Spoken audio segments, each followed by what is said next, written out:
And just to remind you, and taking advantage of this time, we're also launching today a special edition of the Revista Tempo do Mundo, the perspective of the review, journal of IPEA that my colleague Pedro Barros is the chief editor right now, and is doing a great work in order to revive it. And we decided this Brics special edition, where we have a section that is dedicated to the Brics Think Tanks Council's papers.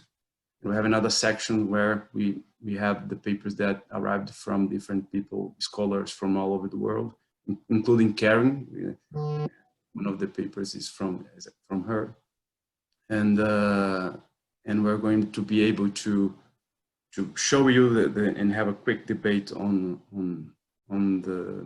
this special issue on Brics of the perspective of the World Review at the end of this meeting. So hopefully you also enjoy what we have done with this special edition. Maybe, yeah, maybe you should go, Mr. Pavel, if you allow us, we'd like to give the floor to you. Unfortunately, Norberto is not being able to come back as quickly as we thought it would be. Maybe you could start with you, Mr. Pavel. Are you okay with that, or should we wait for Norberto to come back? Can you hear me? Mr. Павел Русланович, у вас микрофон выключен. Well, I hope everybody hears me. Yeah, it's much better. You can go on now. Okay. Well, dear colleagues, esteemed Ambassador Norberto Moretti, dear Norberto, dear Director Ivan Oliveira, sorry, dear Victoria, dear Valeria, and dear colleagues and ladies and gentlemen.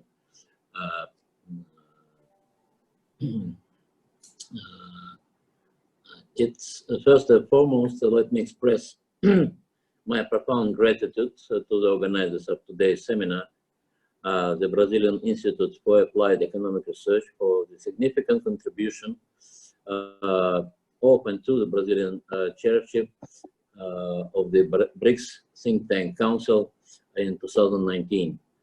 Today we are concluding with a high note your activities for the last year with the issue of this special edition of the journal Perspective of the World Review focused on Brics. In our assessment, a profound and comprehensive analytical compilation on Brics activities, thus offering substantial food for thought for everyone interested in the future of Brics. The Russian side, in particular through Brics Russia Expert Council and National Committee on Brics Research, will do its best to keep the momentum and further enhance the activities in the framework of the BTDC in the spirit of innovative approaches proposed under the Brazilian chairship last year. I would like also to reiterate our highest appreciation to the efficiency and effectiveness and highest professionalism of all the work done in 2019 by the Brazilian Brics chairship and its skillful coordination team in the Brazilian MFA, led by Ambassador Moretti and Director Renato. I see him here, and I'm very glad that though we still have to keep social distancing, as is said in Russia, but nevertheless, looking forward talking to you in person soon. Speaking on behalf of the Russian chairmanship in Brics in 2020, it's a particular pleasure and honor to participate in today's webinar. We highly value this opportunity to continue the close dialogue with the representatives of academic and expert communities of Brics countries especially during these trying days. We are planning to closely engage with Brics think tank council, which has proved itself to be a very useful mechanism for harvesting valuable inputs from the expert community to strengthen all three pillars of Brics partnership. We believe it is important to accumulate and synergize collective efforts of the intergovernmental and track 2 discussions in order to build on them practical outcomes for the benefit of our countries and our people. The rapid spread of the novel coronavirus changed life on the planet, Brics countries included, virtually overnight. It also became a crash test for international relations, both at the level of individual countries and multilateral bodies. The obvious consequences, besides the dangerous health threats, include an economic recession, a crisis of global governance, and the growth of protectionist and isolationist sentiments. The pandemic has seriously limited humanitarian, cultural, and tourist exchanges, as well as people-to-people contact. Of course, when we leave the crisis behind, which will certainly happen one day, and we hope soon, sooner better than later, we will need to make a comprehensive analysis of the world's ability to withstand such challenges and find common responses to them. However, we believe that some conclusions can be made already now. Large-scale epidemics are nothing new in human history. They have happened before.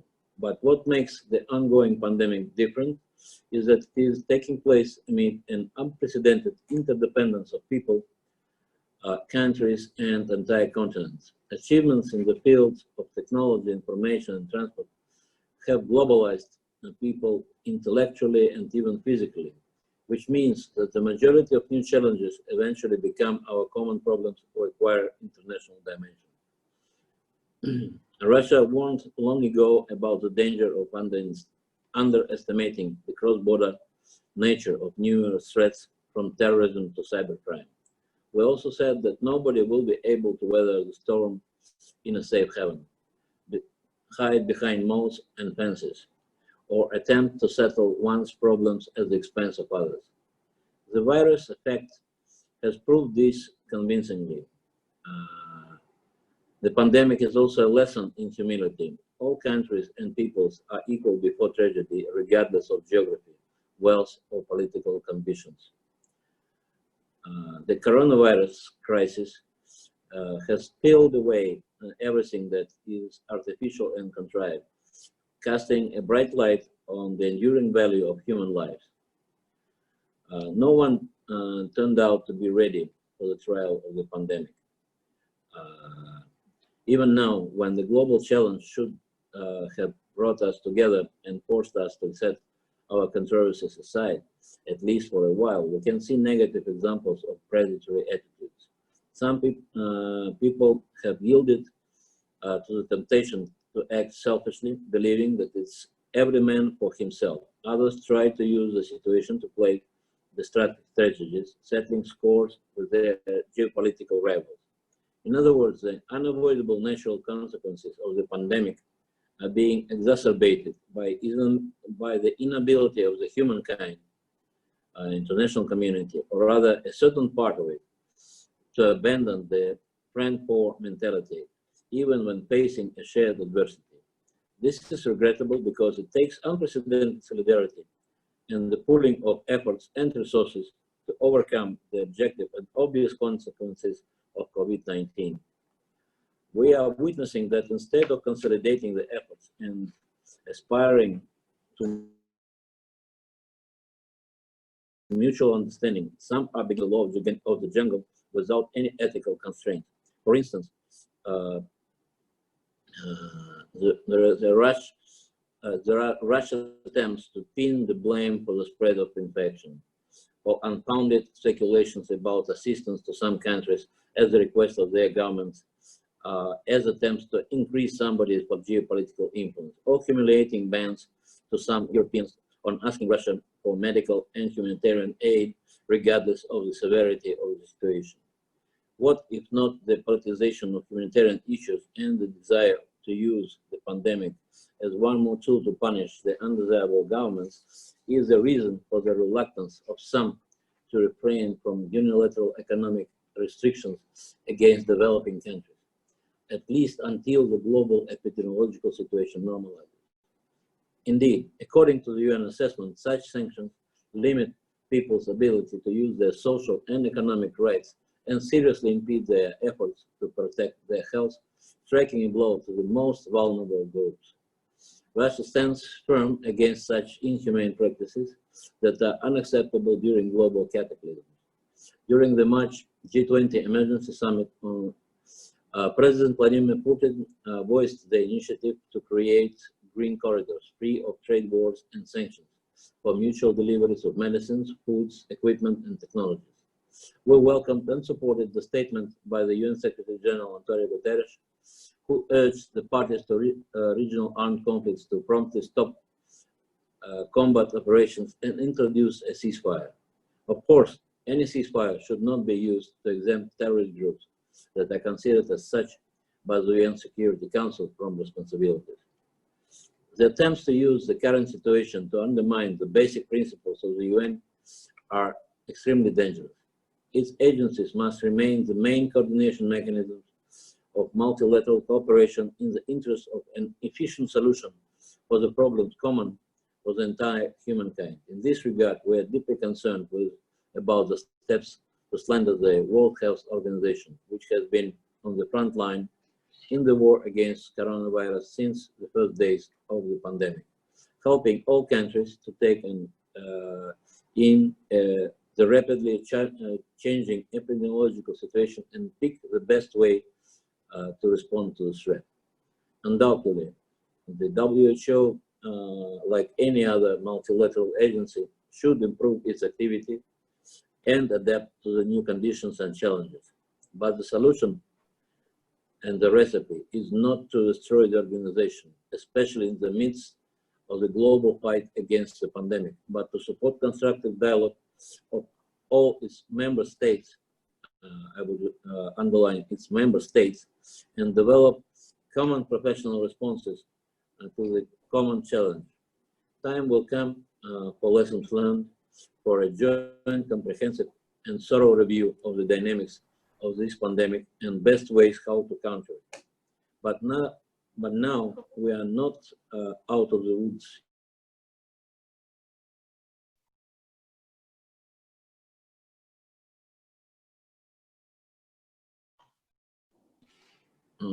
There is a Russian proverb that you should not change horses when on the river crossing. It's very much applies to this current situation as for WHO. What we now need is a global diplomatic concert where the UN plays a central coordinating part.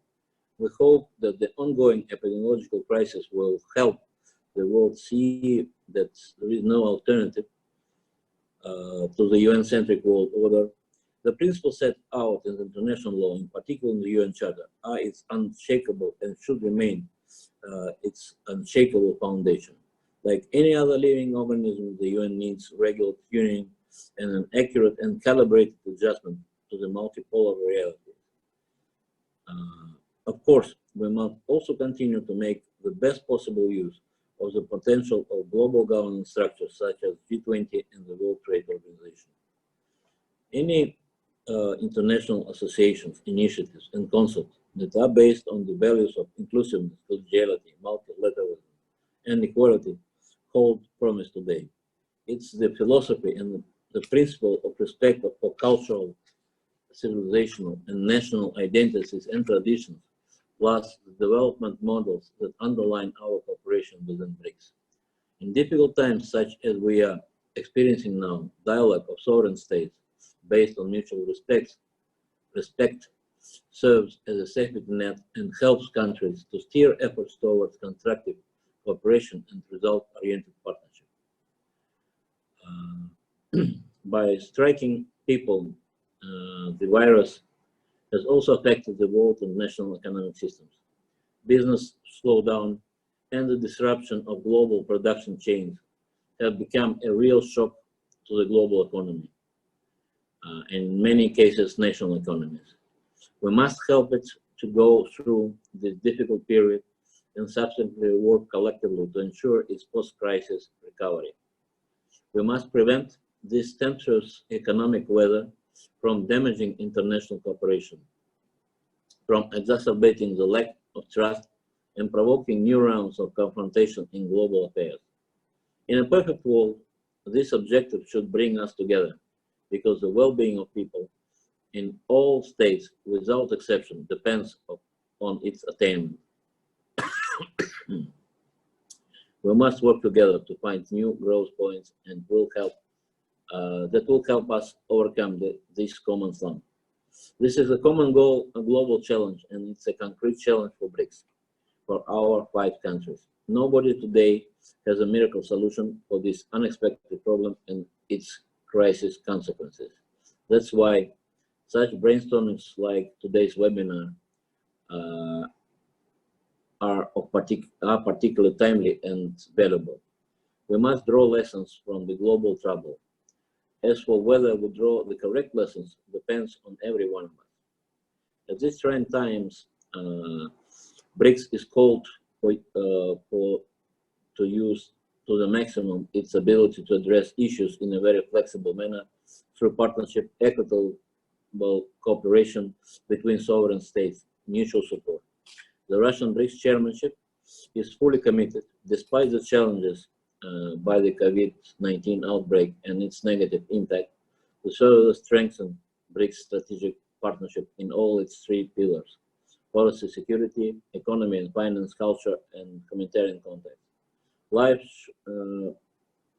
shows that the motto of the Russian 2020 chairmanship, Brics Partnership for Global Stability, Shared Security, and Innovative Growth, and the central task set for this year in Brics to contribute to the raising standards and quality of life of the peoples of our 5 countries are timely and highly relevant, even if nowadays for some it might look quite ambitious. The cornerstone of modern multilateralism should be the sovereign right of states to choose their own path of development, based not on the rules invented by someone, but on international law and the UN Charter. These basic principles of Brics activities were reaffirmed in the Brasilia Declaration in 2019.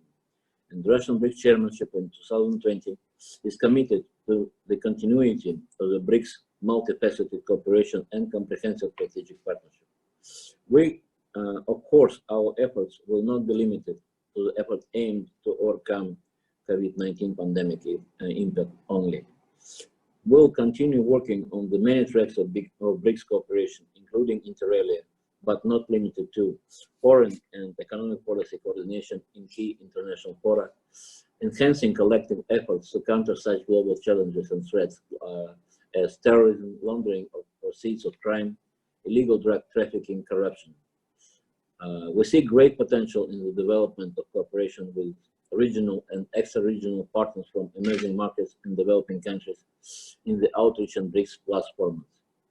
Back in 2015 at the UPA summit, the leaders of BRIC countries urged the world community to pay due attention to the importance of increasing resistance to antimicrobials that increase health risks.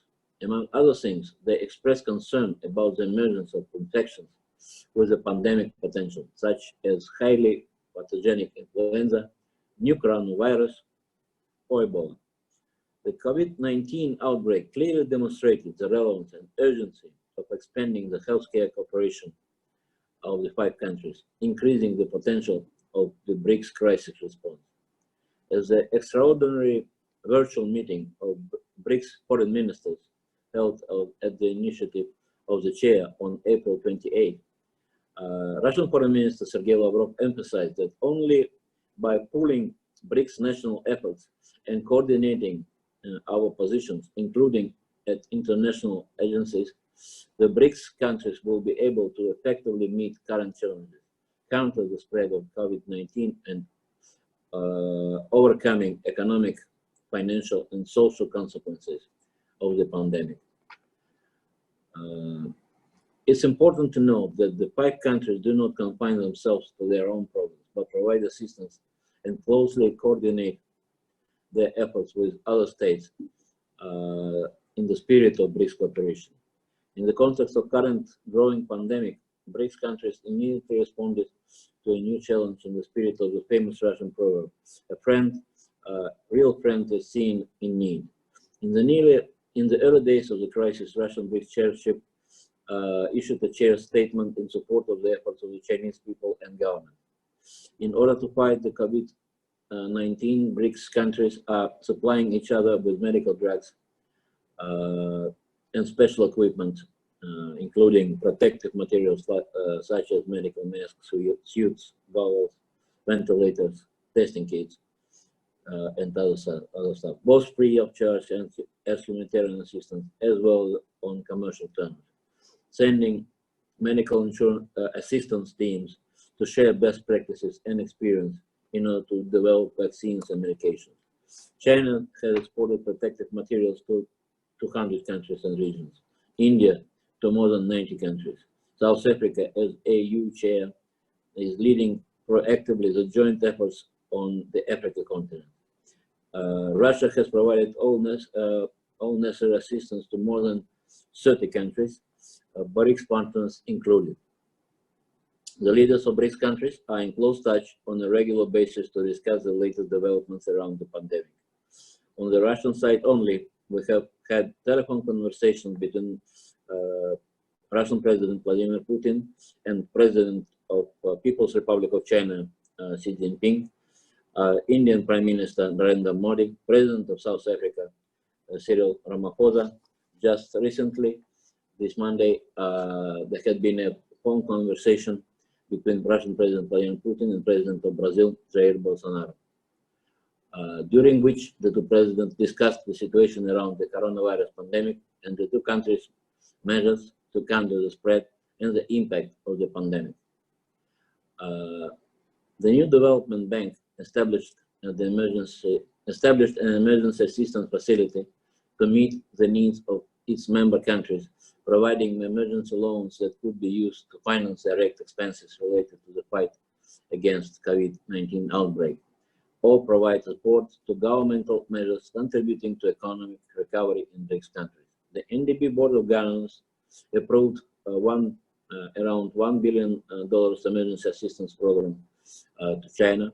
In May, similar assistance program for India, also of around $1 billion.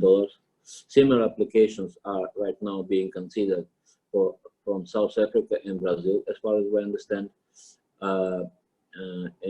or are expected to follow. NDB plans to provide up to a total of $10 billion in crisis-related assistance, including support for economic recovery and healthcare systems.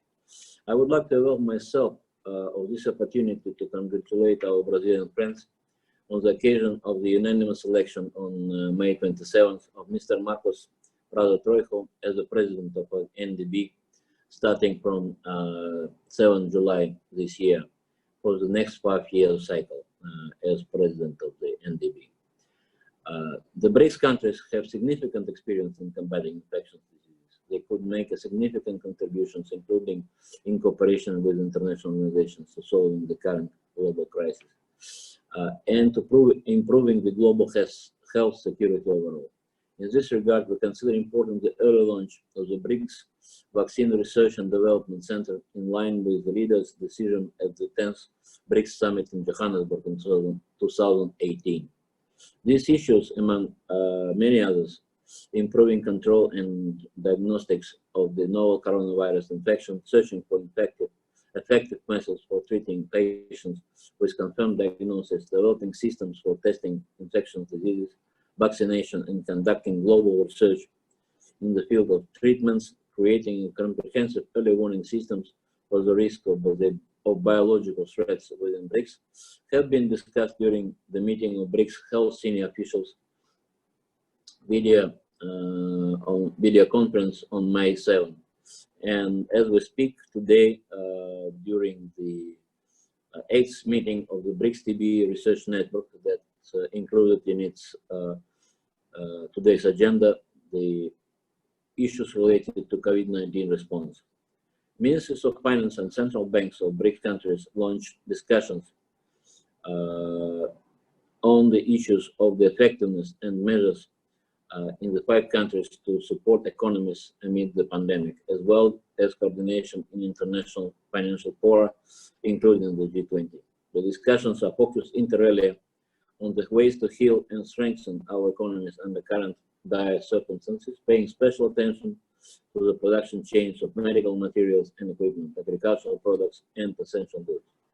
BRICS line agencies continue discussions on other topics quite relevant today, such as easing cross-border electronic payments and boosting employment, progressive digitalization of the economy, increasing intra-BRICS trade and investment opportunities, including infrastructure improvement and development of remote areas in the BRICS countries. A promising area of cooperation could also be financing the projects in national currencies in the BRICS countries. All these issues will be undoubtedly reflected in the updated strategy for BRICS economic partnership for the next 5 years, to be adopted at the St. Petersburg BRICS summit this autumn. We continue our efforts to expand cooperation between tax, customs, and competition authorities. We are focused on improving the efficiency of industrial and technological cooperation between BRICS countries, developing and implementing new joint projects in such areas as energy, agro industry, ICTs. At the BRICS summit in Brasilia in 2019, the leaders of the 5 countries supported the initiative by Russia to launch the BRICS Energy Research Cooperation Platform and the BRICS Women's Business Alliance, aimed at encouraging entrepreneurship among women and strengthening their role in the economy.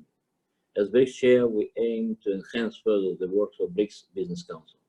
These mechanisms are aimed at expanding contacts within business community and eventually at tackling priority tasks of social and economic development, as well as improving the well-being of the nations of our countries. There is no denying that the pandemic caused significant changes to our work schedule in 2020. Soon we are going to distribute to our colleagues in the other BRICS capitals an updated 2020 BRICS events calendar, covering more than 100 events planned for this year. Nevertheless, since the beginning of the pandemic, quite a number of events have already been organized in the format of video conferences.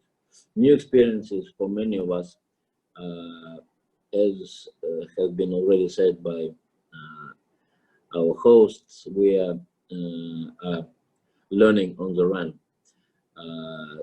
Just to name a few video conferences already held, I would like to refer to an extraordinary virtual meeting of the foreign ministers, the meeting of BRICS Contact Group on Economic and Trade Issues, joint meeting of BRICS Science, Technology and Innovation Steering Committee, and also BRICS STI Funding Working Group, meeting of heads of international divisions of BRICS competition authorities, BRICS meeting of heads of BRICS tax authorities. We hope that with a positive development of the epidemiological situation in all BRICS states and in the world as a whole, we will be in a position to resume face-to-face offline meetings and increase further the pace of our multifaceted cooperation. In conclusion, let me express my full confidence that our bilateral cooperation will overcome this insidious virus of COVID-19. We are sure that it will provide an additional impetus to strengthening our cooperation. We look forward to the 12th BRICS Summit in St. Petersburg this autumn to be rich in substance and results and reflect the true strategic nature of our partnership. I would like to thank our friends from Brazil as the organizers of this webinar for having us here, and as well to reiterate our appreciation of the proactive work of the Brics Think Tank Council, representatives of the Brics academic and expert communities. We value your contribution and your ideas that undoubtedly will enrich our dialogue on the intergovernmental track. Thank you very much, and I hope that now technology will allow us to hear from our good friend and esteemed colleague, Ambassador Norberto Moretti. And I'm passing the word to the host. Thank you very much for your attention. Thanks a lot, Dr. Pavel. Thanks for being with us and for bringing so many interesting ideas already to the table. So, Ambassador Norberto Moretti, please, the floor is yours. Hopefully, now we will be able to hear you well. Well, I hope you can hear me better and see me. Is it any better? I don't think so. Not that much. Yeah, maybe you should just try to speak a little bit louder and we'll. I have tried my limited technological resources here to see if I could improve. But is it in any way? Can you at least understand what I'm saying? Yeah, I myself I can hear. I don't know if it's someone else I can hear, but it's very low anyway. But I can hear you. Let's go on. You can go on, Norberto. Okay. Well, people are writing that they can understand me, so good. If it becomes too low, please let me know. And Leonardo, who's with us, will go on. Yeah, I think everyone is hearing. Okay, good. Well, thank you very much, and I apologize for that.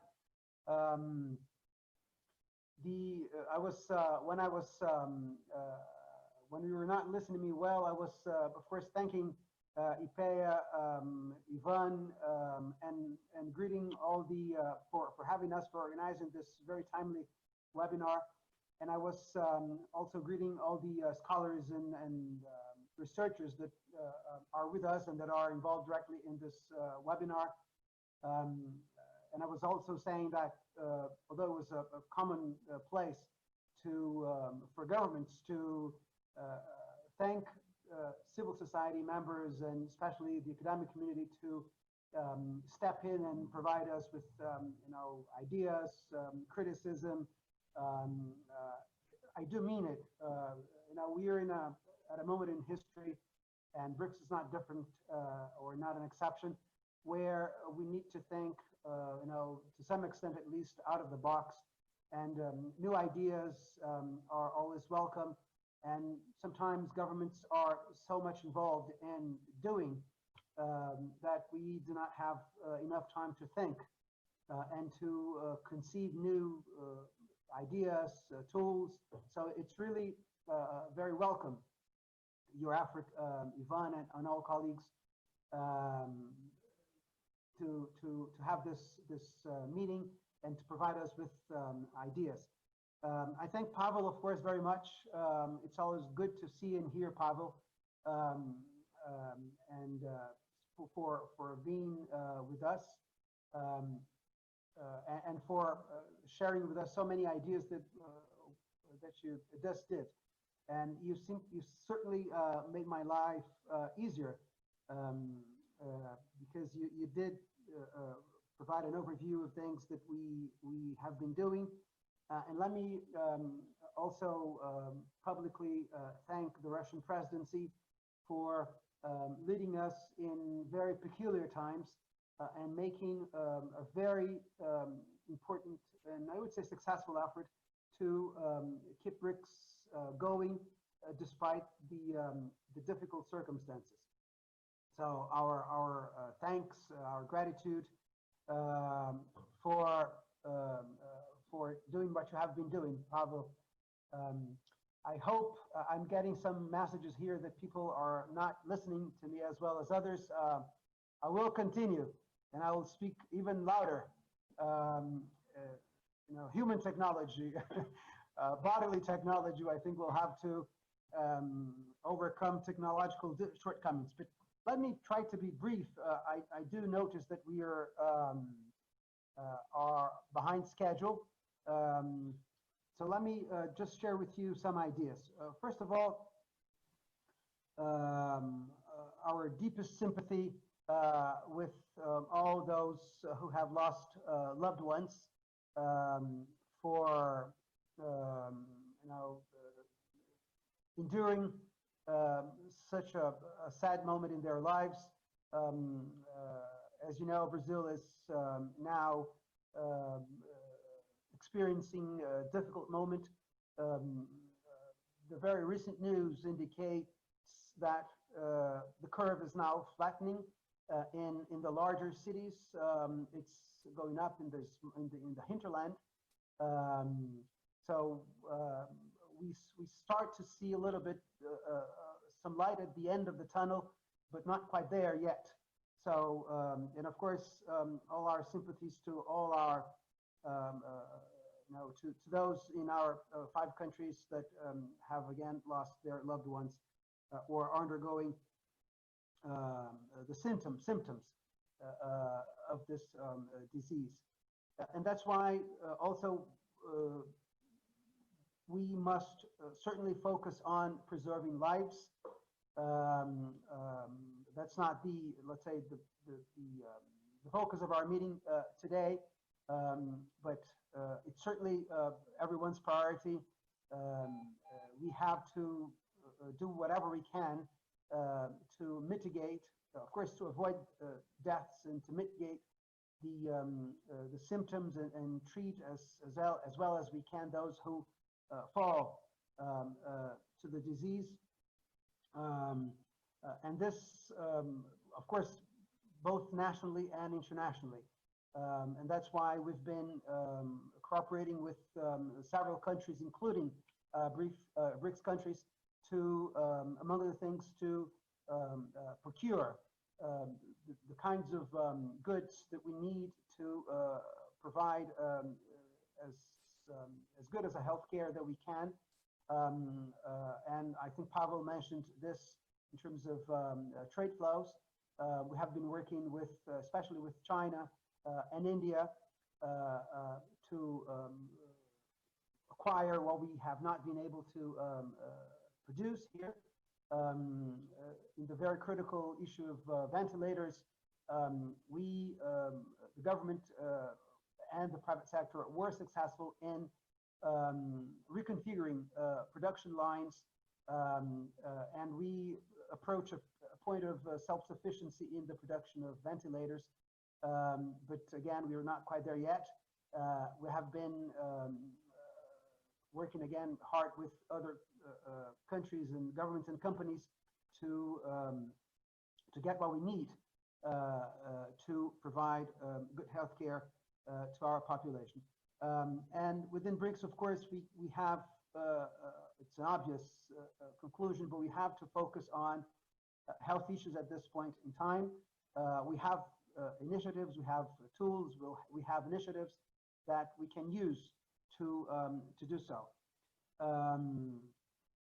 But at the same time, we have to protect livelihoods. You know, it's not a choice. Sometimes in some places, in some countries, there has been a false dilemma that we would have to choose health over the economy or the economy over health. I say it's a false dilemma because, again, we do not have the luxury of choosing one over the other. We have to fight both the disease and the social economic effects of the pandemic, and the measures that were needed to at least slow dissemination of the disease. And that's a particular challenge for developing countries such as Brazil. The economic population in Brazil does have a large proportion of informal workers, many of them that need street trade to survive, to make ends meet, and the social distancing did take a toll, a disproportionate toll, I would say, on those parts of those segments of the population. So the government did take a number of measures to address the needs of that particular population, but also of many other segments of society, micro enterprises, for example. And we have put forward several tools or instruments to address those needs, credit tools, delays in payments due to the government, taxes, and the whole amount, let's say the whole set of economic policy tools today amount to around 15% of GDP, which is a very high rate of government, not only expenses, but government-related tools for addressing the needs of those affected by the pandemic. I would say that we are among the highest, the countries with the highest percentage of that kind of assistance or policy tools as a proportion, as a percentage of GDP. And we continue, let's say, following very closely the consequences, social economic consequences. Unemployment, of course, has increased considerably as in other countries. So the government has, again, put forward policy tools to address those needs, and we continue following the situation very closely to adjust that toolbox to address the needs of especially the most vulnerable segments of society. So trying to provide you with comments and ideas on the issue of our webinar today, the challenges for Brics cooperation in the post-COVID-19 world. Let me briefly share with you some thoughts. And here, I cannot but recall that our last year, our chairship, I think, was correct in putting the emphasis on pragmatic forms of cooperation within Brics that added, of course, to others that existed. Brics is a continuity. It's a collective work where we year by year add instruments and revise those instruments that were already there. But we, some of our priorities, I think, now may prove particularly useful and timely. And we should make good use of them as others that are already there. So I mentioned just a few. For example, the closer relationship between the private sectors and the 5 countries and the NDB. Of course, we know that NDB is focused on infrastructure. So normally, companies involved in infrastructure investment are big companies, but still, if we can provide further financing, for example, for infrastructure, this has a trickle-down effect on the economy, and this may prove very, very useful for putting energy back to the economy, for resuming economic activity. We know that in all our countries, GDP will take a toll. The first estimates of GDP reduction in Brazil are quite impressive, approaching 10% in April, at the height of the social distancing. So again, investment will be critical to making the economy work or get steam again, and of course reduce unemployment and also the effects of the pandemic on tax collection. and tax collection is critical precisely because, among other things, because government expenses have increased so considerably that fiscal deficit in Brazil and other countries, Brics countries, is a source of concern at this point in time. But I was saying that Brics had, our presidency has proposed some priorities that were accepted by our partners and that have become priorities of Brics. So again, close relationship between the private sectors. Last year, we also made progress in providing ourselves with online platforms for innovation and research. And of course, telecommunication technology has proved to be absolutely critical, fundamental in these times of social distancing and travel restrictions.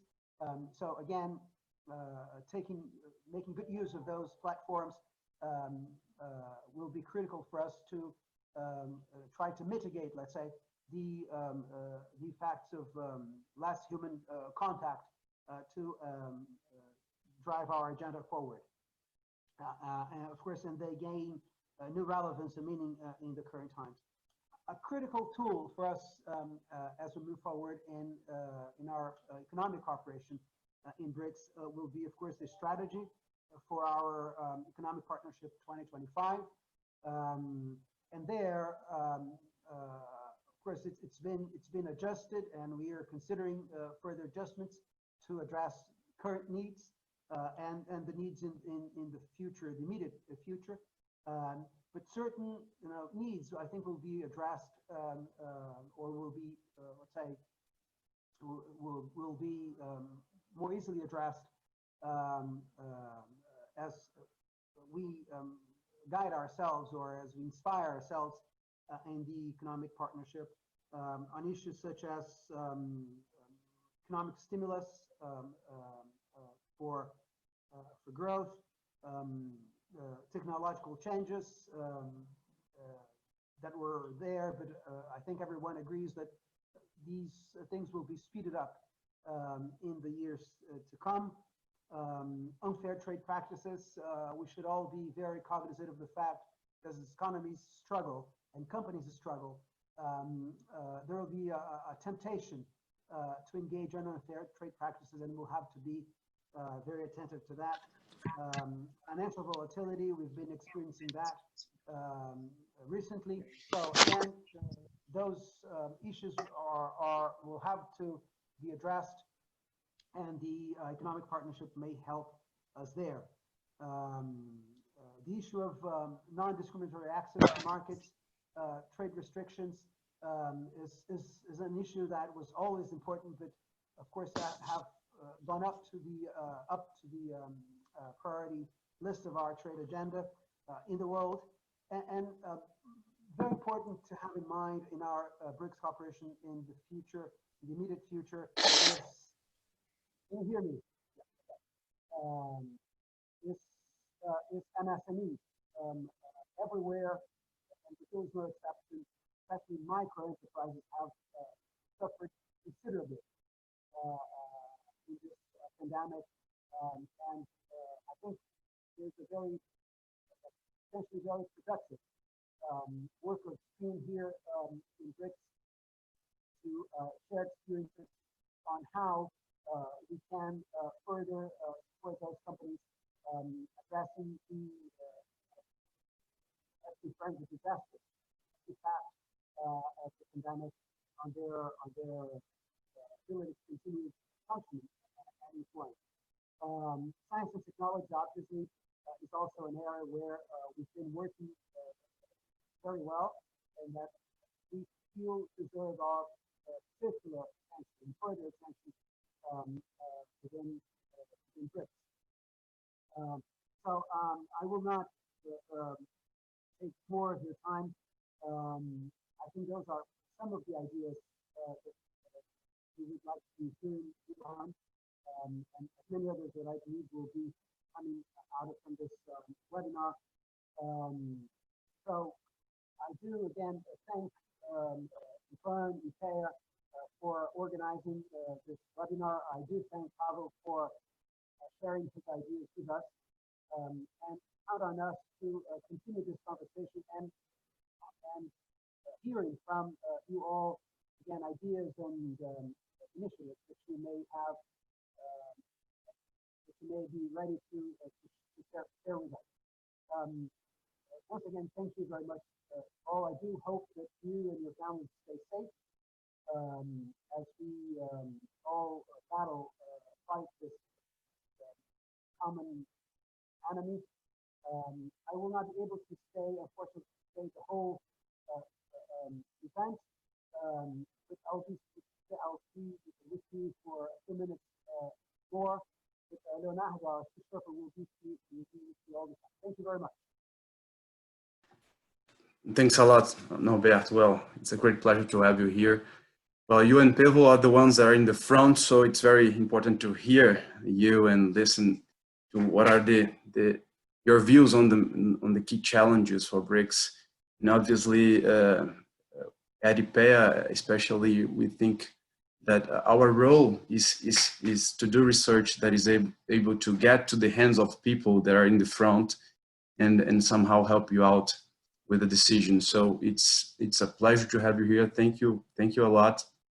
I know you have a very packed agenda, so Leonardo will be here with us. Pavel, please, also, I know that you're also with a very packed agenda, so thanks for being with us. And we continue here in our debate, and hopefully after this meeting, we're gonna have a very short summary of the main ideas that were discussed here, and we will send it to you. So that's also a good way to sum up things and keep you informed. And obviously, I think after this meeting, we'll be able to also to start new research lines and deliver new policy papers that will be useful for thinking on the challenges of Brics cooperation from now on. Well, going straight to our debate, well, I just would like to mention that with us today is a very special friend and a former president of IPEA, Ernesto Lozardo. And Lozardo, during his presidency, was a great supporter of the Brics agenda. And I'd like to publicly thank him for reigniting the Brics agenda in IPEA, in fact. And we continue to have that support now with the presidency of Carlos von Dollinger. But Lozardo was a very important person in order to reignite things at IPEA. So Lozardo, thank you a lot. Thanks for being with us. Well, let's go straight to the debate, and I'll present our speakers as I call them. And our first speaker is a very good friend and a great partner of IPEA, Victoria Panova, who is, among many things, the managing director of the National National Brics Research Unit in Russia. And Victoria is also the co-editor of this Brics special unit, special edition of the Perspective of the World Review Journal that we're going to launch today. So Victoria, thanks a lot for all your support and partnership, and the floor is yours. Dear Mr. Moretti, dear Mr. Knyazev, dear Ivan, dear all the participants. I see quite a lot of friends here, colleagues. It's a real pleasure to be here to talk to you. And Brics has become like a real family to all of us. And I think we've really managed to create on all levels. So you're having, as you've been telling us earlier, Mr. Moretti, Mr. Knyazev, that you've had a very fruitful discussions already during the Russian chairmanship with all the pandemics challenges. We've managed to have and to witness their meeting of their foreign ministers of Brics. There were a number of others specific ones held online. We even had dual ones that were held both offline and online together, held by the Ministry of Economic Development. While, as Mr. Knyazev has said, we had to adapt a lot of our activities, including track 2 activities, for which National Committee on Brics Research is responsible for, I think it is much easier to survive the pandemics today as opposed to probably 10 years ago. Now, after the 12 years of meetings on the highest level in this very intense tissue of cooperation that we have between our epistemic community, between our academicians, between business people, between youth, parliamentarians, we can simply write an email, call each other and say, let's do something together without having too many formalities. And that is why we already held a number of online roundtables, more now for Russian communities, but from June 26th, we, and you can, those of you who are still have not seen it, you can look it up at their Civil Brics main page, and here Valeria has shared their site with you, and there you can find all the schedules of the online roundtables that will be held in order to work out the positions of their Brics civil society and make sure we have a thoroughly elaborated recommendations for our Sherpas, for our leaders, to take into account, because nowadays we do not have specific borders between neither between purely governmental and those areas that are purely civil society. It's all interaction, it's all mutually immersive, and that is why areas that are discussed by the governments, of course, of high impact and of high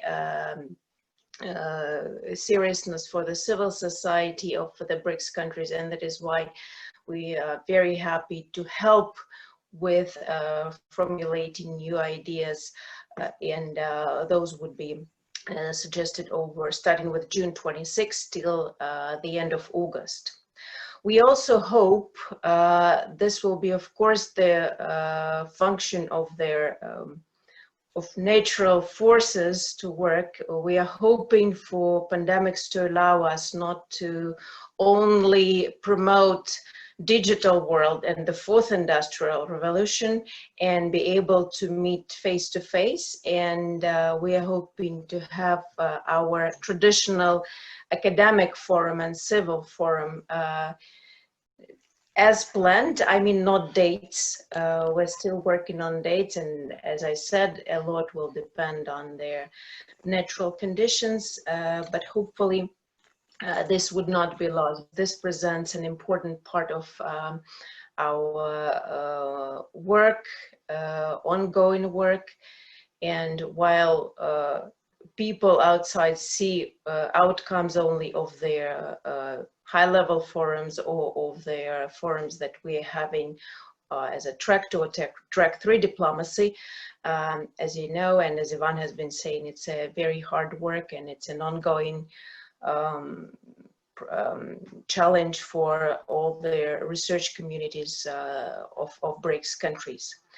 Russia has always been responsible traditionally within the different research blocks that we've shared for peace and security areas, for political and global governance issues. And that is why I will talk a bit about that. I know I have limited time, so I would not be developing too much.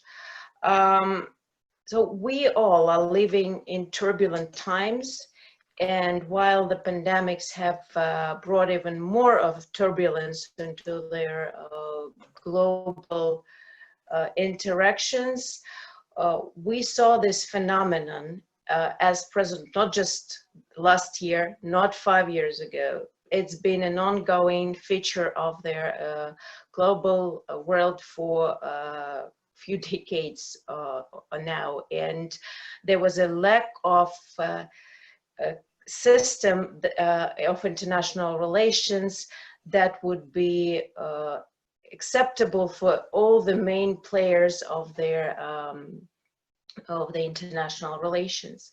But pandemics, in fact, made all those challenges that we are living through much more acute. And this is very, I would like to highlight once again what was already pronounced and underlined by our Honorable Sherpa and Sous-sherpa, that instead of unfortunately, what we're witnessing today, that instead of joint solidarity of the humanity, some countries are and some leaders are demonstrating, unlike normal reaction, they are demonstrating something that is counter to that. And that is why we're having all the previous challenges, even latent one, dormant one, coming up and coming to the forefront of their Brics or global governance. What is important, over the past slightly over a decade, Brics has always been their proponent and supporter and of their rule of law, centrality of the United Nations, their multipolarity or polycentricity of their world, with the equal and just possibilities of all the countries to participate in this global democratic order. And we've been quite successful in promoting those principles around on the global agenda. Meanwhile, today it's high time for us, with their other institutions, with the other clubs, with some other countries demonstrating lack of responsibility. It's vital that Brics does not fail to show leadership in leading the world through those turbulent waves of the current very stormy ocean. But while we were earlier concentrating more on their issues like global governance, United Nations centrality, how the United Nations function, we were also issuing, centering our attention, at least with a part that was always where we were researching, on their within political governance, on peacekeeping, on regional stability, on some of it on counterterrorism, fighting drugs, drug trafficking, fighting for common peaceful use of outer space. We were also talking, and this was one of the main issues for Brazilian president's chairmanship last year, on their cybersecurity issues. Today, what I see is important. We are, and the pandemics have shown it very seriously, we have to concentrate very much on something that is socially important for the whole of humanity. There are so many challenges that can lead to the breakup and to their considerable destruction of the global order, just because there is some health issue, because there is an environmental issue, climate change issue, other problems of like that. And I think it's high time for Brics to concentrate and to pay more attention to that. Well, yes, and you've mentioned it earlier, we've seen leaders telling everyone that it's important to look into the problems of possible pandemics. And we had in 2018 started there was a decision on the launch of the vaccine center during the South African chairmanship. At the same time, we need to intensify those efforts. We are very often talking with one voice, but maybe sometimes we need to be more pronounced with that one voice.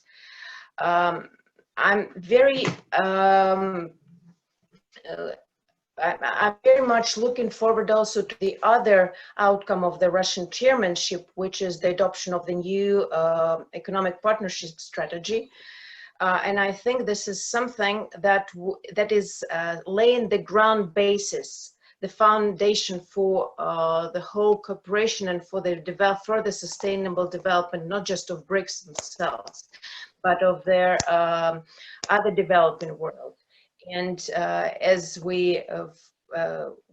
co-editing their upcoming issue, one of the articles was dealing with comparing how their BRICS and G77 as their developing world organizations can be complementary. And I very much like the idea of their of the author, that while BRICS is not, and we've been telling it everywhere on all levels, we're not counter anybody, but BRICS is to make sure that the world is just, to ensure evolutionary step-by-step changes for the world, to have no more those that are poor, to have no more those that are not listened to, and to have no more those who are not secure.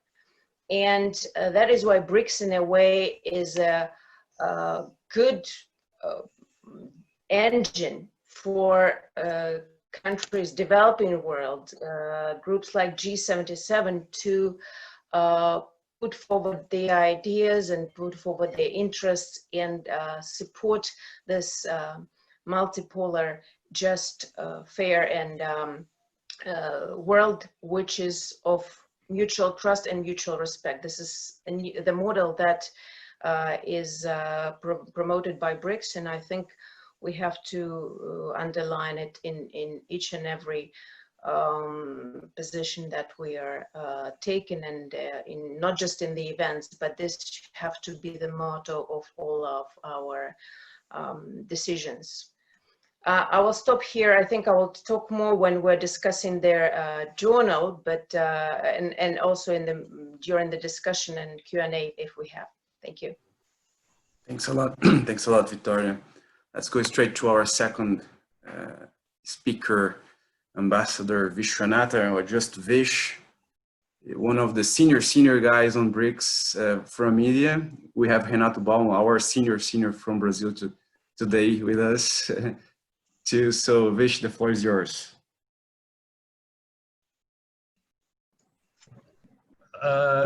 Thank you, Ivan. Can you hear me? Yes, we can hear you. Okay. First of all, let me thank you, Ivan, for inviting me to this important meeting. I think there is an echo. Yes. Yeah, I think you need to use your headphones again. Headphone.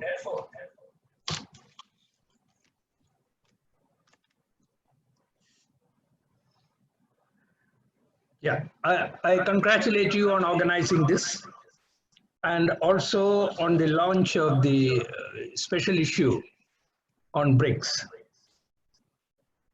Let me also say that India and ORF will fully support the Russian presidency, and I assure Victoria all our support. Now, in my brief intervention, I have three broad sets of points. The first is the conclusions that the experts are coming to on how the post-COVID world will look like. The second set of points, I want to concentrate on the important issue of Sustainable Development Goals, the SDGs, that will be affected by COVID. And I'll end by some comments on the question of global governance and multilateralism. Now, on the conclusions that the experts are coming to, there are 3 or 4 very evident points. The first is the virus is not going to disappear anytime soon.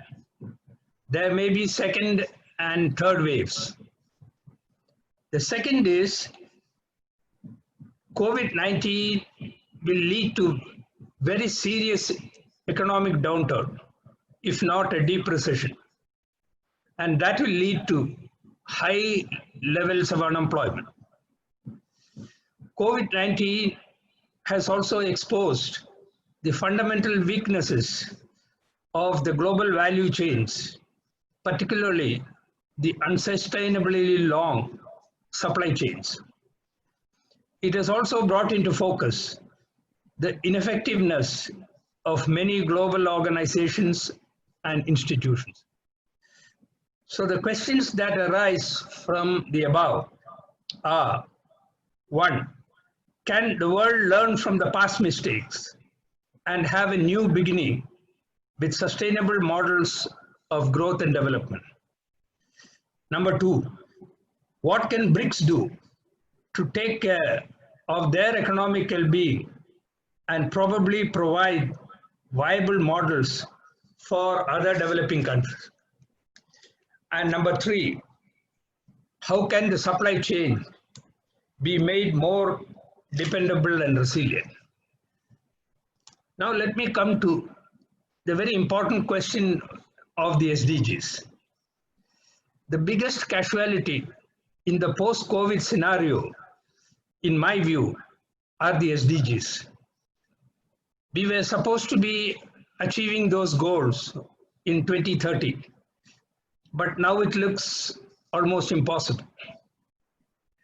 Even though all the 17 SDGs are equally important, in the post-pandemic context, a few of them stand out as being particularly critical. Now, why do I say that?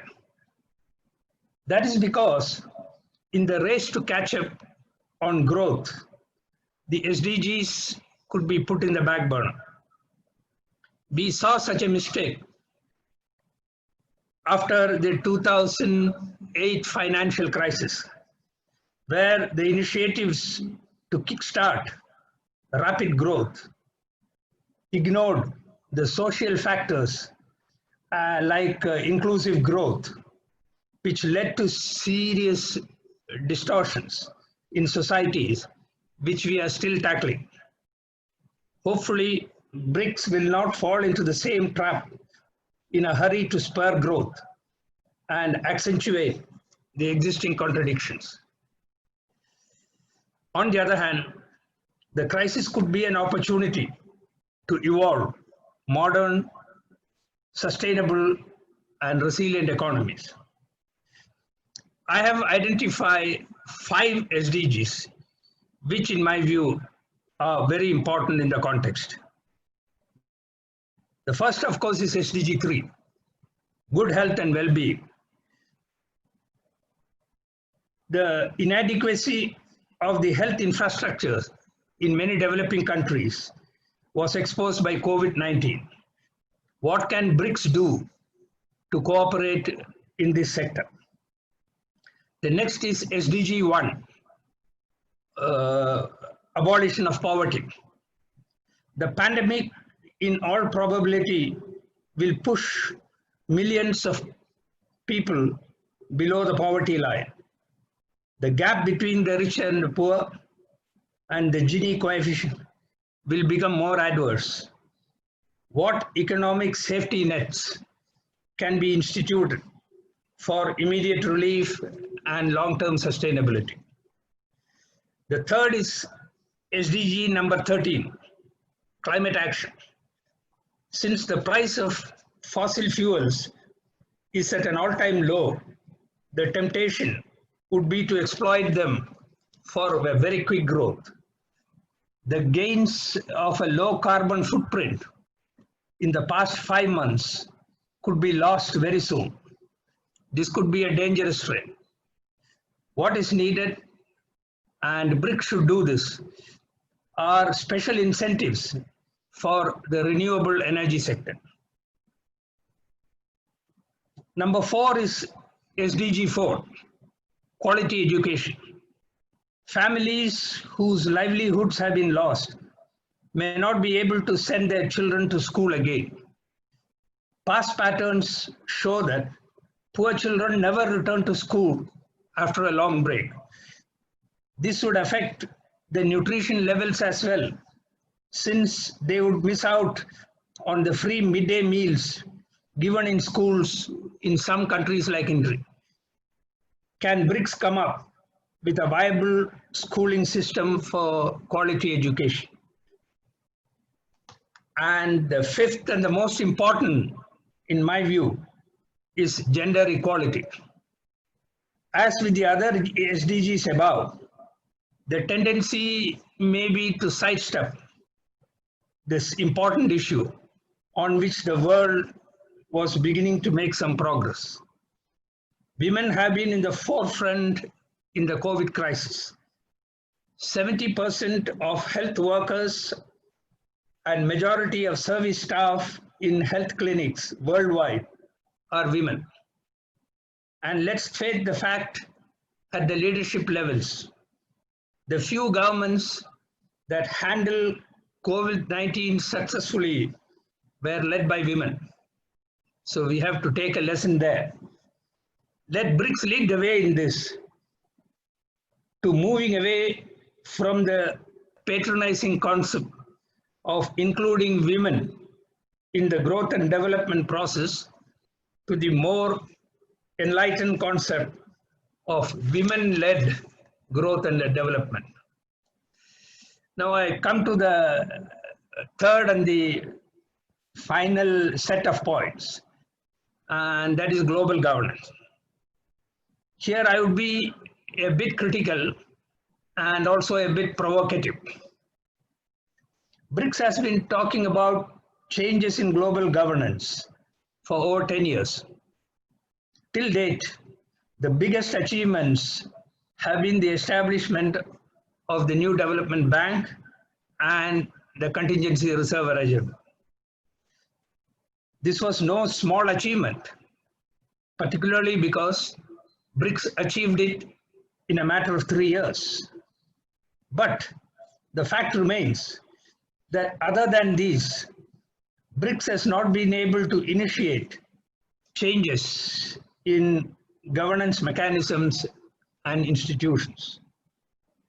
COVID-19 exposed the weaknesses and ineffectiveness of many global institutions, particularly the World Health Organization. The Indian Prime Minister Narendra Modi highlighted this in the G20 summit and said that after the pandemic, we have to think seriously of reforming the WHO.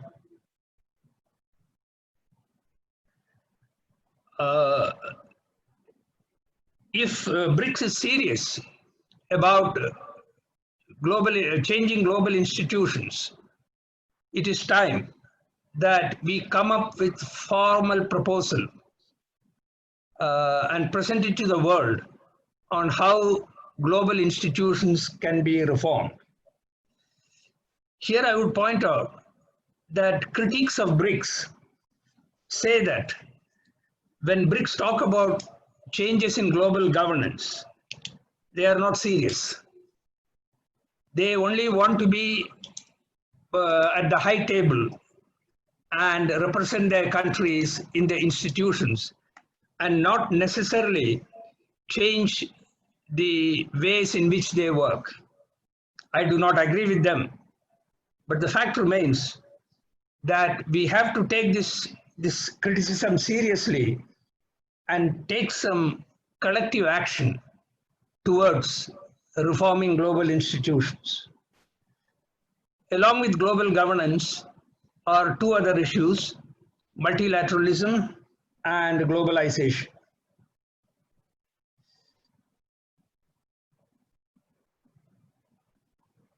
On the question of multilateralism, Victoria also pointed out that there needs to be changes.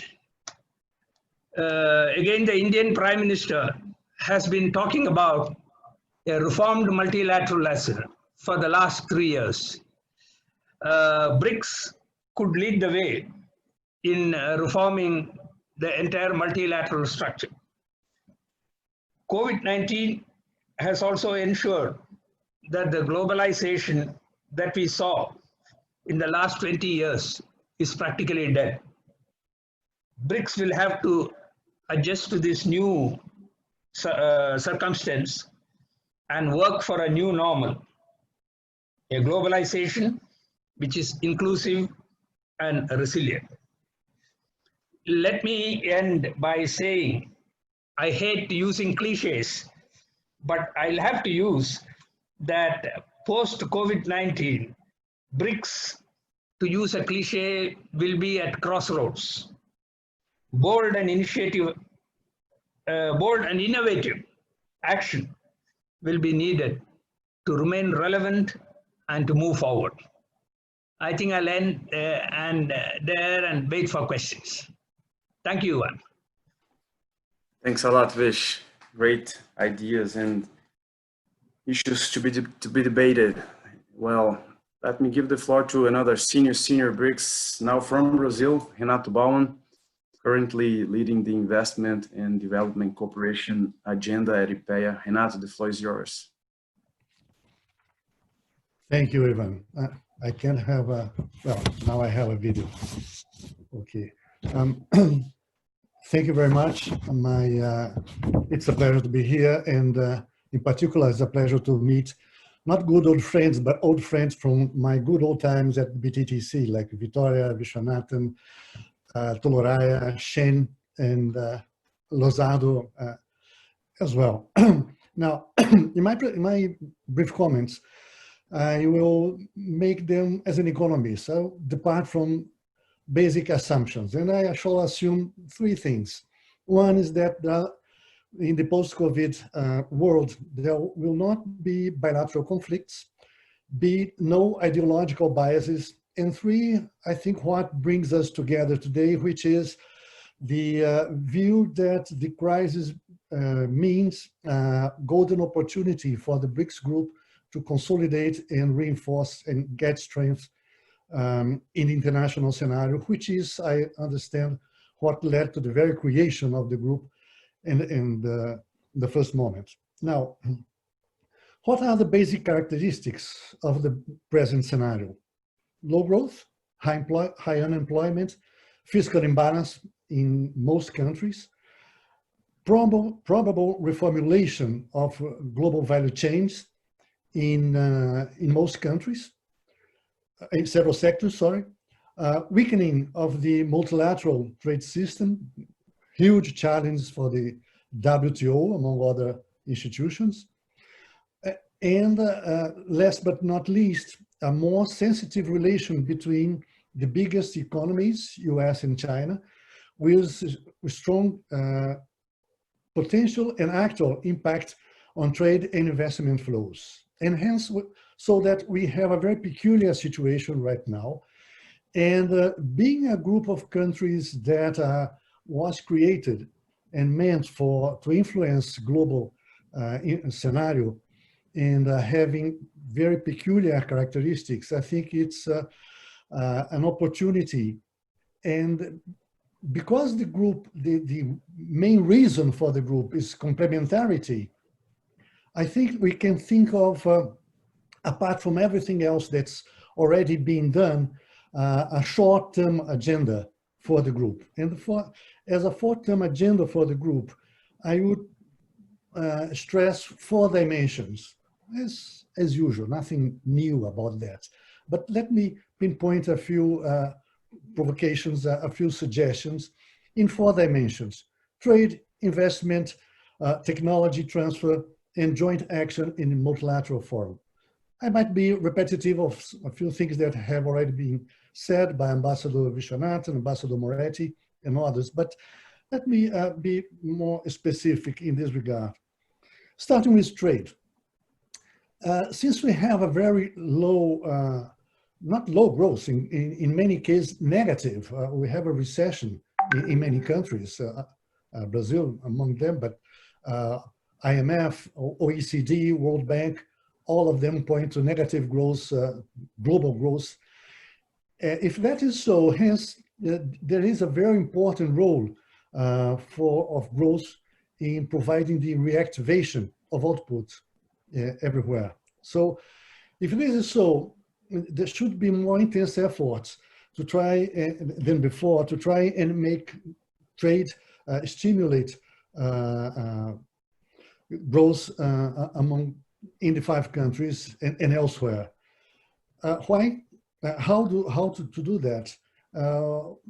Ambassador Moretti has already mentioned reduction of non-tariff barriers, unfair trade practice, reducing bureaucracy, closer relationship of customs authorities, and so on and so forth, but also keeping in mind not only merchandise trade matters, but also services, which is an area that's less explored as far as I'm aware of among the big BRICS countries. We in IPEA are right now making some effort in terms of identifying actual and potential bilateral trade with China in services. I think that the BTTC should take a more closer look in terms of potential trade in services among the 5 countries. As far as investment is concerned, OECD forecasts that this year there should be a 30% fall in global FDI, foreign direct investment. And hence, this is a very important issue because in our country, we have an excess demand of resources for investment in infrastructure and others. So what can be done? One is to increase the capital of the NDB by callable capital, bringing other countries, making them put some money in the NDB. Create mechanisms to divulge within BRICS the opportunities for investment in each country. Promote interaction of the investment promoting agencies. I understand there is a formal agreement and it's a matter of intensifying works in that regard. And also there is keeping in mind that there is a big discussion going on at OECD, UNCITRAL, WTO, and elsewhere with regard to what would be a basic template with regard to investment agreements. Not that agreements are determining investment flows, but they might have, the way investment agreements are designed might have very strong importance.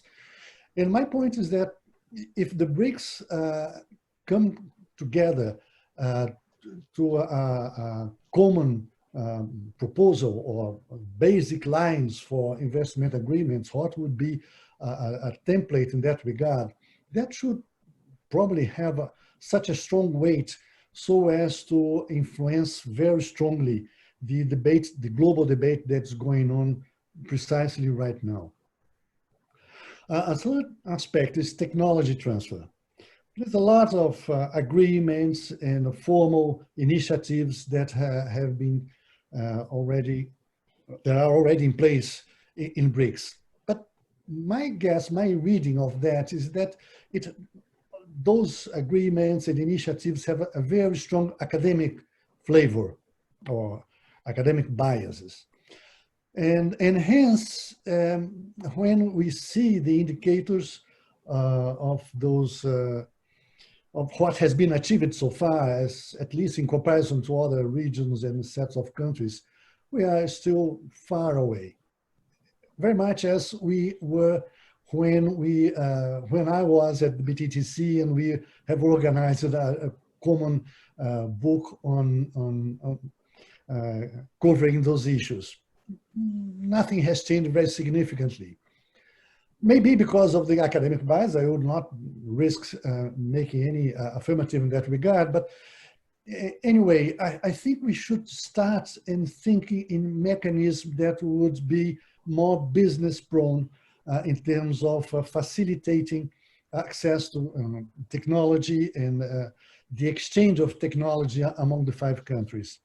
And we have thought with some colleagues a few time ago in terms of proposing for the lack of better name, technology fairs or shopping malls for technology. Instruments that would make possible for firms in 5 countries to present those technologies that they would be liking to trade. It's not transfer itself, it's not cost-free, it's simply creating a market for technology among 5 countries, be it on summit opportunities, be it some way, alternative ways. The point is to bring business, to bring companies and create a market for those companies. And I'm quite confident that the 5 countries have a lot of technology to sell and a lot of technology to buy. So that would be one thing. Fifth and last set of points, the joint action in multilateral forum. Now, you have some natural candidates, joint efforts to recuperate the WTO agenda and settlement mechanism, vital for WTO survival. Joint efforts again and again and again, insisting in getting the agreed IMF quotas. Every single summit declaration in the Brics stressed those 2 aspects. Maybe what Ambassador Viswanathan has just mentioned, maybe what is we should do is to be more proactive and more direct in new proposals. Joint action in the G20, joint positions, build joint positions, as I just mentioned, in the debates taking place about the rules for investment agreements. In summary, try and concentrate efforts to try and build joint post-pandemic proposals by the Brics. Being repetitive, I think it's worth stressing the fact that because we have this crisis, because we have unprecedented economic scenario, it might be a golden opportunity for the Brics to try and build make joint efforts and try to build joint positions, be it in multilateral forums, be it in bilateral relationship, so as to A, consolidate the group, and B, make the group more active and more listen as a group in the international scenario. I think this is the points that I'd like to bring into consideration, be open for questions at the Q&A session. Thank you. Thanks a lot, Renato, for your thought-provoking ideas. Now we go straight to our colleague, Dr. Zondi from South Africa, professor at the University of Pretoria and chairman for Brics Think Tanks and Academic Agenda in South Africa. Zondi, are you there? Yes, I am here. Thank you very much, Ivan, for inviting us and to this very crucial conversations about post-COVID-19. I also want to acknowledge the ambassadors who spoke earlier and the colleagues from the rest of the Brics countries. It's good to connect again here. It's quite a crucial conversation. I'm going to display something briefly that I'm going to use to do that, or I realize I'm not enabled to, the host. Okay, that is fine. There's a couple of points I wanted to make. If you want to use a PowerPoint, no problems. On the weekend, our host José Brandão will allow you to share your screen. Oh, it says host disabled attendee from screen sharing. Yeah, but it's fine. I'll read it on. Change that right now. Okay, thanks. The first thing to make, the point to make is that I agree with colleagues that the COVID-19 has been a disruptive agent in international relations, international cooperation, and in the manner in which we do work. And it has also been disruptive to Brics countries individually and to Brics forum itself. It has had to have difficulties meeting. So that's an important principle first to notice, but also understanding that not every disruption is only just about challenges. Often disruptions are also about opportunities that accompany that. The second point is that it has generated problems, generated serious challenges internationally, but also showcased some opportunities. One very clear example, which worries us quite a lot, is that as countries get hit by COVID-19 in a very big way, in a surprising way, they've gone a little bit insular. Countries looking inward, trying to deal with a problem at home, and for very good reasons, because it is hitting at home in very big ways. But that insularity may take longer than we expect. When we expect countries to be more open, to be more internationally focused, and to look at common good a lot stronger. But the crisis does force countries to look a little bit more insular, and with that might come nationalistic tendencies where everybody looks after their own interest because of their threat to survival. But at the same time, we have seen exemplary solidarity of the kind, for example, we saw Cuba, we saw a number of other countries selflessly giving of the little that they have to support countries, especially countries that were struggling. But in this particular case, we saw solidarity even towards very rich countries. So, for example, Asians, especially Chinese and others, offering support to Italy, to Spain, and other countries. So we've seen that exemplary solidarity, which is very, very important for us. The third issue is that the COVID-19, we've seen it hit globalization, the global system, in a very big way, almost in a very disruptive way, as the World Economic Forum admitted the other day. But it has also been a catalyst for resetting the global system, especially the global system of multilateralism. So, for example, the attacks from the US on the World Health Organization, for example, concerns about the effectiveness of some of these global institutions present an opportunity for Brics to push the agenda long held for the reforms of these institutions, as has been indicated. The fifth point is that, as my colleague from India indicated, the crisis has also revealed long-standing disparities, inequalities within countries and inequalities between countries. And it has threatened to exacerbate unequal development among countries, even within countries. And that has made the focus on achieving global equality, on achieving national equality, even greater. The Brics have been speaking about it, but COVID-19 has made it even more urgent and perhaps easy for everyone to see. We have seen amazing coordination, especially by the World Health Organization, of responses to a new and very, very virulent thing. And we've now got to understand how much we need the World Health Organization and how we need it improved so that we can continue to draw from it. Excuse me.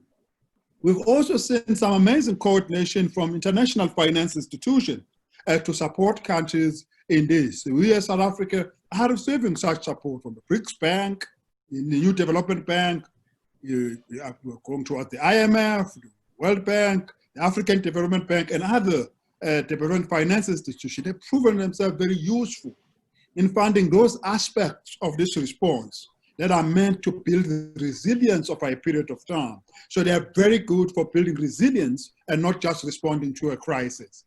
And that, again, is showcasing the importance of institutions of this nature, so that we harness this ability for them to respond to the most critical and sustainable long-term issues, even in times of crisis. Harness it to respond to the older crisis of poverty, of inequality, of unequal access to basic education and stuff like that. So the same approach can be used to deal with other problems. The seventh issue is that given the fact that the BRICS countries have been affected in very directed ways, we all expected that they will coordinate a little bit better in response to these things, including in greater sharing of lessons, of formation, transfer of technologies, and stuff like that. I think there was a huge opportunity in response to COVID-19 to experiment on how we could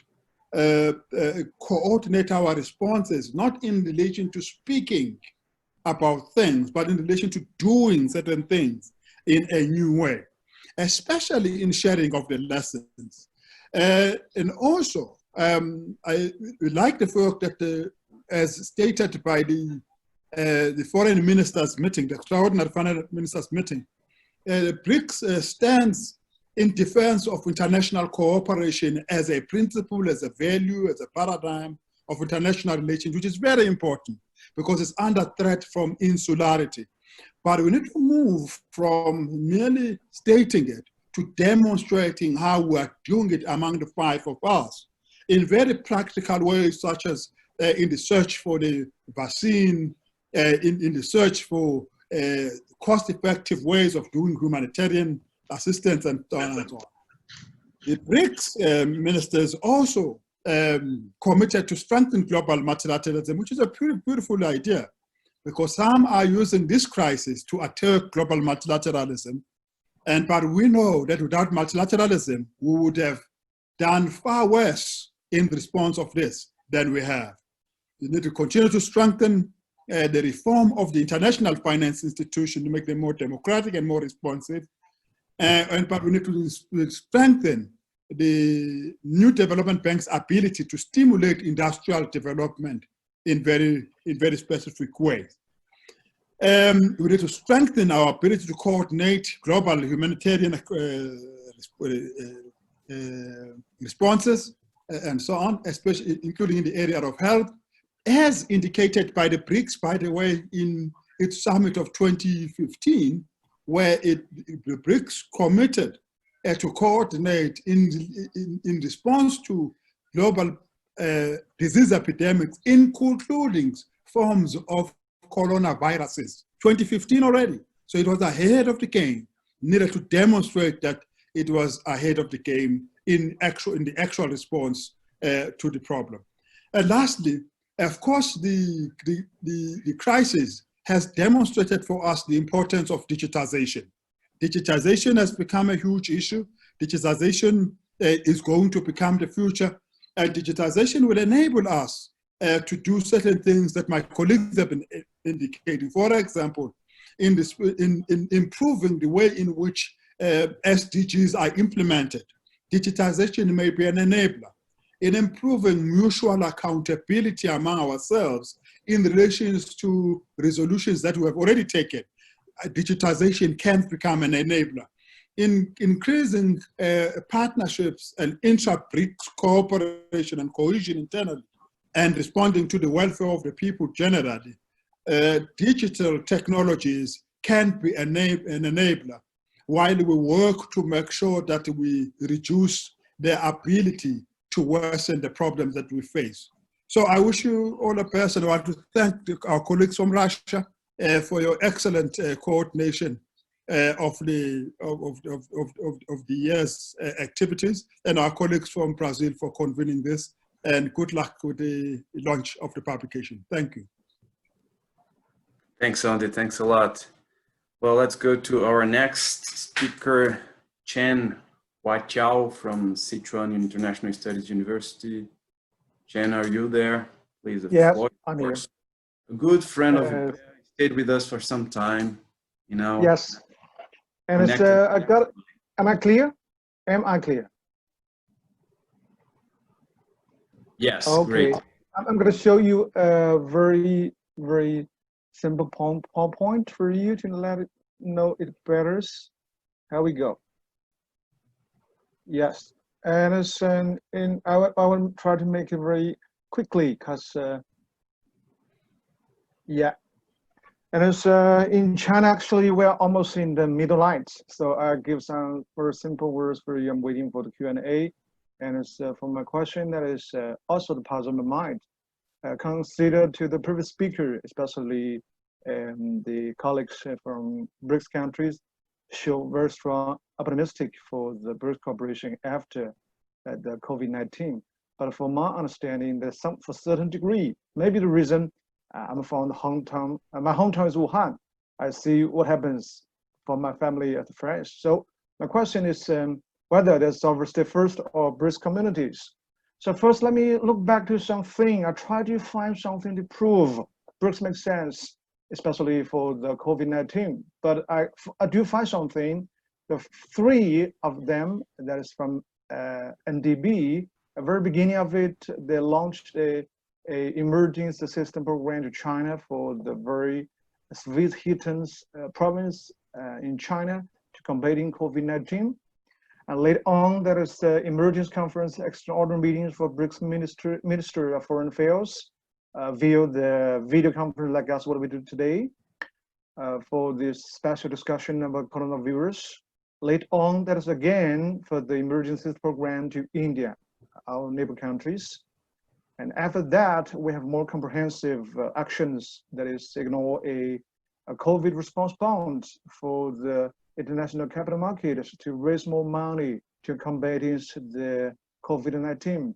To be exactly, I try to find for the past almost half a year for what Brics done for the cooperation during the COVID-19, besides the traditional cooperation like economy, trade, investment, and technology transform, something like that, especially what Professor Renato Baumann mentioned. I can agree with you. That is, of course, true. It is true. But for the COVID-19, I cannot find beside the previous four. Maybe I'm wrong, but I do try to find it. So from my understanding, beside the NDB, the previous three cases, and the extraordinary conference via the video like we today, and the bilateral, no doubt, bilateral cooperation is still the most frequent and effective way to conduct cooperation among Brics countries. Believe it or not, as to the Brics is multilateral forums, but bilateral cooperation, we cannot account it as a multilateral cooperation, to be exactly. And for the pandemic on Brics cooperation, the colleagues do mention a lot of idea and very inspirational for us to understand the meanings of the pandemic to Brics cooperation. The first that is, I can see some country shut down the borders, and also the lay down the limitation for the international airline connection. These do a very effective way to hold the widespread of COVID-19, but also it would cause a major problem for the Florida population. Obviously, due to the reason we follow the rule from the WHO, the current downtown of 5 countries, the previous colleagues mentioned a lot about that for the consumers, for the tax employment, something like that. But also, it's obviously still we're waiting for the latest statistic from the IMF and WTO, and it's obviously from the bilateral calculation that is that's sure that is the shrink of international trade and investment among Brics countries, especially consider there's some very strong, prominent partners for the international cooperation. And still, not only for the some of negative impact for the pandemic on the Brics cooperation, but also there's tension among the Brics country. I guess all of you already noticed. The first, that is the trade quarrels between China and Brazil that do cause some waves, I can say 3, maybe more. And second, that is the currently ongoing border dispute between India and China. I know here we discussed something about cooperation for the Brics countries, but still some tension among the important members. There still is one of the reasons to have some negative effects for the cooperation.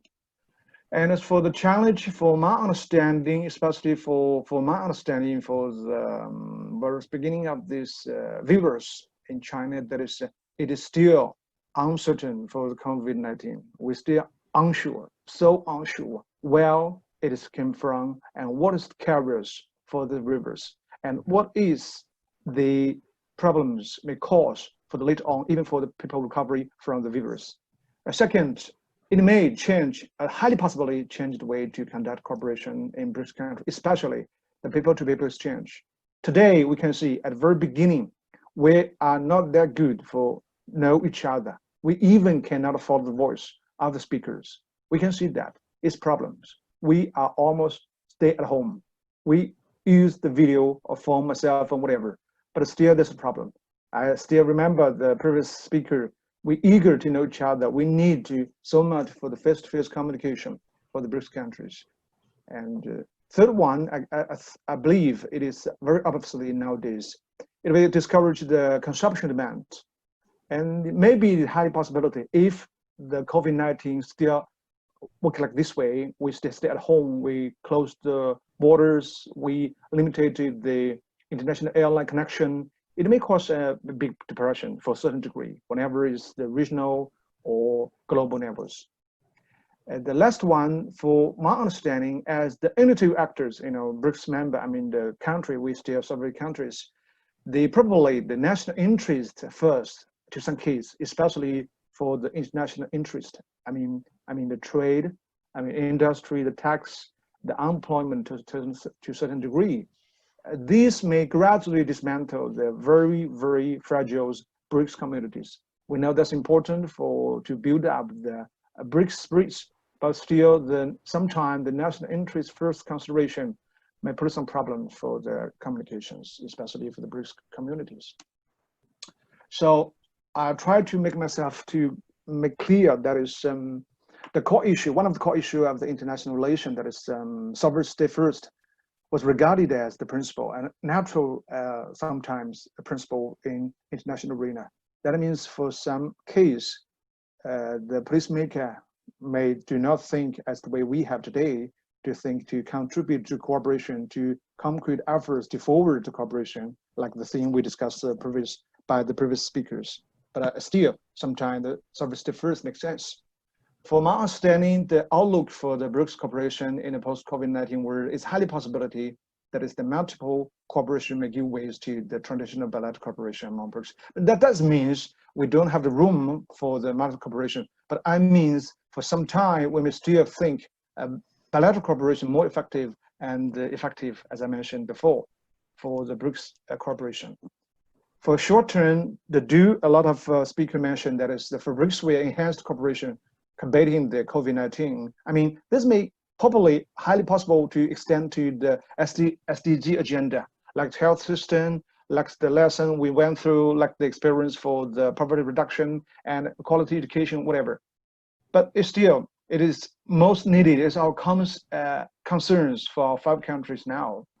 But in the long term, based on the cooperation more effectively, BRICS may focus on the economic cooperation on the purpose of resuming the normal development respectively.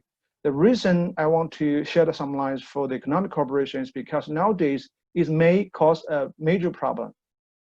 If there's a third or another wave of the COVID-19, it may cause a major problem for some country, not only for the developed region, but also to the rest of people. There are large population back to the poverty and extremely poverty to a certain degree. No health, food, and education. They may cause a major social problems. So that is the reason for that. Still, back to you again for the title for my question. This question is my puzzle that I'm waiting for the Q&A round. That is the sovereign state to a certain degree still makes sense, especially for the big crisis caused by the COVID-19 event.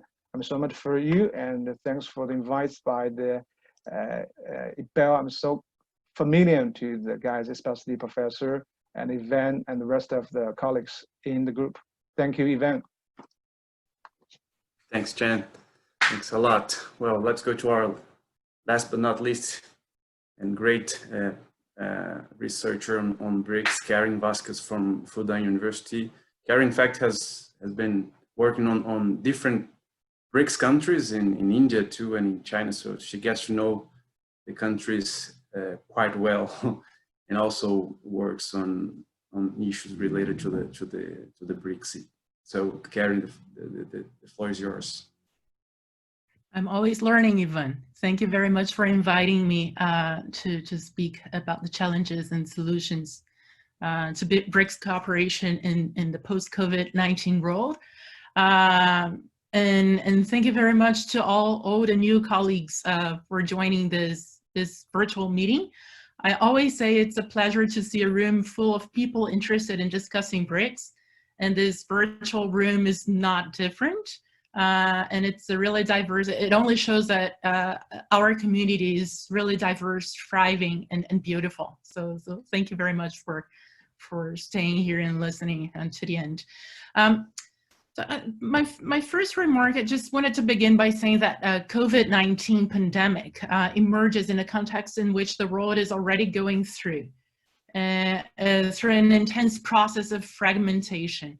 And it is likely to deepen this trend, contrary to the rhetoric that accompanied the emergence of global governance as a process of confluence and cooperation.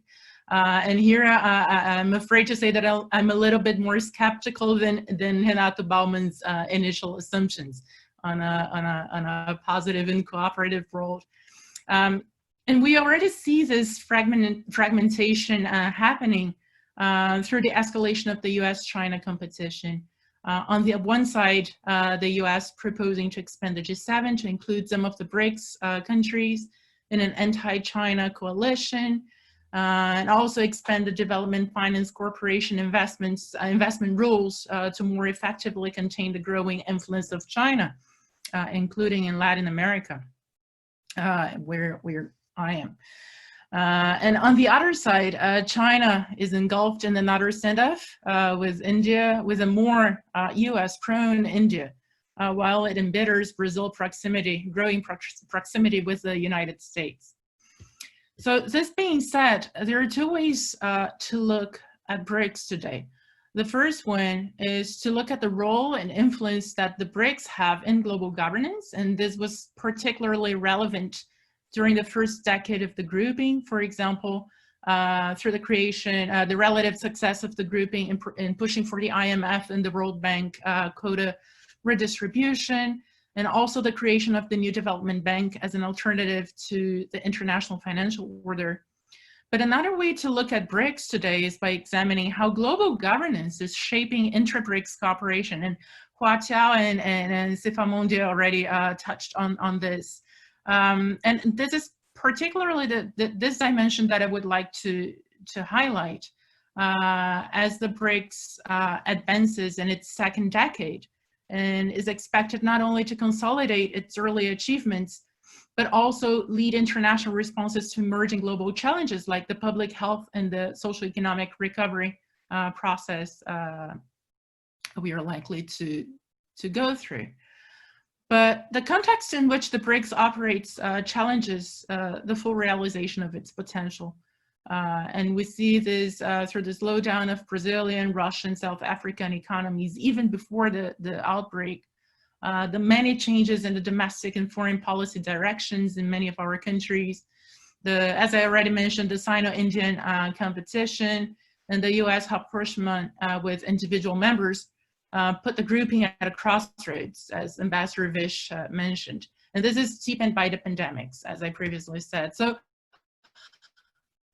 under this new context, the Brics transitions from a concerted modus operandi or a cooperation in bloc coalition community to more bilateral arrangements amongst the 5 members in their variable geometries and issue areas.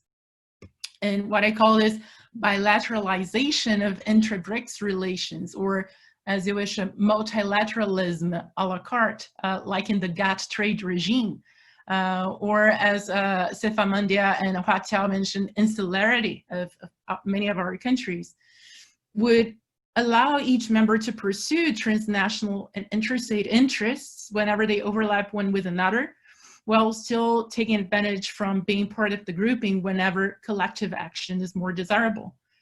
And we already see this through the strengthening of bilateral relations between Brazil and India, and especially after the presidential visits earlier this year. also the different waves in Brazil and China relations, also after the vice president and presidential visits last year in 2019, and other examples. But the strengthening of these bilateral arrangements in the menu of the BRICS multilateralism a la carte expands the options for the grouping to act, and might be the only way for the grouping to survive in a post-COVID-19 world. But in the absence of a common narrative, the risk is that the absence of a common narrative to respond to the many emerging global challenges is that this bilateralization of the BRICS, intra-BRICS relations may hinder concrete action at the multilateral level. This is precisely what we want to watch out for. And I would say that ahead of the Russian presidency of the BRICS this year, the main challenge is precisely to make these bilateral arrangements work towards a common 5-country agenda that favors the construction of a more stable and peaceful international environment for development. But I do not want to spend my 8 minutes talking about challenges only, and especially because I'm the last speaker and I feel pressed to end on a positive note. So going forward, I suggest that we focus on solutions to some of these pressing issues that are common to the 5 members today. And here I would like to stress what Victoria said earlier today, that initiatives, that these solutions should target initiatives that are socially important for the humanity. And Ambassador Viswanathan also stressed the focus on SDGs. And I will focus my personal suggestions going forward on 2 of these most pressing issues from my perspective. First is the public health crisis that we're going through, and the second one is the social economic recovery process that we are starting hopefully soon. So on the health, public health issue, one suggestion would be to realize the commitment to the creation of the Brics Vaccine Center that, if I'm not mistaken, was originally proposed in Johannesburg during the South African presidency 3 years ago, 2 years ago. Also invest in joint research on COVID-19 vaccines. And this is already happening bilaterally. There are some cooperation initiatives between Brazil and China and certainly with other countries. And why not open the patents of a COVID-19 vaccine, building on Brazil and India tradition in health diplomacy and India's competitive advantage in the pharma sector, the pharma industry. I think these initiatives would help BRICS position itself as a responsible as well as innovative leader, and perhaps help it regain its influence in global governance. I think this is also in response to the provocation that Ambassador Vish made earlier. On the economic recovery, I think there is a huge potential for the new development bank to propose some more innovative and transformative finance instruments. And the NDB has already offered emergency funds, initially to China, I think, also India, and it's being negotiated with Brazil to fight the pandemics. But why not also create special funds to support long-term green recovery? And here we were talking about investments that address structural bottlenecks and accelerate the transition of our economy to a more productive, diverse, sustainable, and innovative economic environment. And I think also building on what Renato Baumann said about the increasing the capital of the new development bank, this relates with the expansion of membership of the new development bank, also for the purpose to show its original vocation as a global bank. And this would be critical for 2 aspects. At first, to revert the process of fragmentation that we currently see within the BRICS. And second, to allow investments in regional economic integration, which is another priority area for the NDB, and which is not currently addressed in any of the ongoing projects, precisely because membership is still limited to the 5 BRICS countries. And I think this would certainly create opportunities for economic recovery through economies of scale and integration to new global value chains within and outside our region.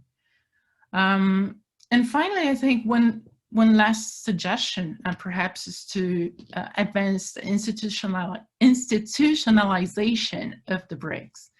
Last year in December, we had the Center of BRICS Studies at Fudan University. We hosted an event to discuss the future of BRICS and identify some potential ways to strengthen inter-BRICS cooperation on different topics like energy cooperation, Industry 4.0, and the New Development Bank. And amongst the many great ideas that the colleagues brought in the discussion, one that I bring here is to create a permanent advisory board to the leaders' meetings, and with the function to go beyond the summits, to advise beyond the meetings and the summits, but help think the BRICS in the long run, including by monitoring the implementation of the many commitments made in the BRICS joint declarations, share lessons and share lessons through the creation of thematic networks, including health, economic investments, and so many others. I will stop here. Thank you very much for listening, and I'm looking forward to discussion going next. So thank you very much. Thanks, Karin. Thanks a lot. Well, now we go to Q&A. We are a little bit pressed by time, and I'd like to open the floor for up to 3 questions from you. We already have Dr. Toloraya, and I'll give the floor to him right now. So the next 2 of you would like to say something, please let me know. Toloraya is the founder of the National Committee on BRICS Research in Russia, a friend, and has been working with BGTC for some time now. Another senior guy on BRICS, now from Russia. Toloraya, the floor is yours, please. Thank you. I'm really glad to see all the familiar faces and new faces, and to listen to, well, what I consider the best experts in the 5 countries. And it's a very sincere talk. It's a very sincere talk which enumerates the problems. I would like to add my opinion, looking a little bit from the distance now at how the BRICS is developing. I can, being provocative, say that the BRICS may have the middle age crisis. We have created the mechanism which is working good, but we still do not know where the BRICS aims. Well, as a comparison, we have made a car which have the wheels, the steering wheel. We have 5 passengers, but they can't agree where they go, although the driver changes every year.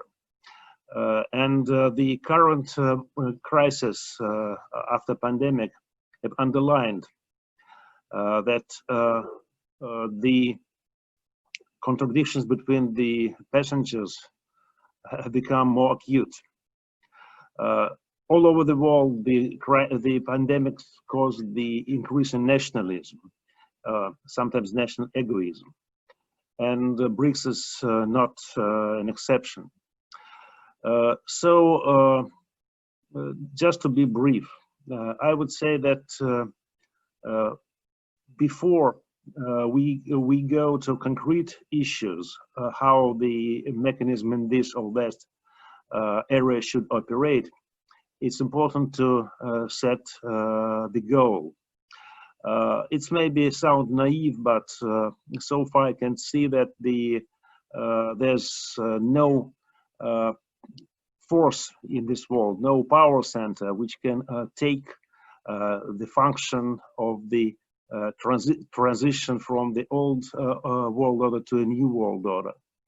BRICS may choose. It either may become a collective power center, or let the contradictions and competition between power centers to arise. These are the very general theoretical questions, and my question is to Victoria, because she represents the chair country now. So I think that this autumn we'll probably have the academic forum.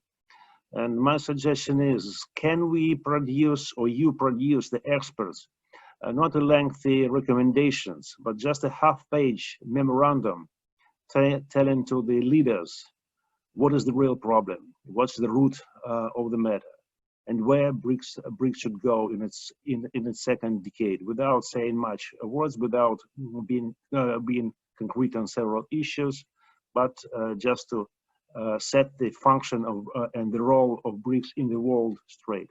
Thank you. Thanks, Tolorai. We have another question from Taina in the chat. She says, in terms of economic surveillance, bilateral and multilateral, how can Brics help avoiding new crises?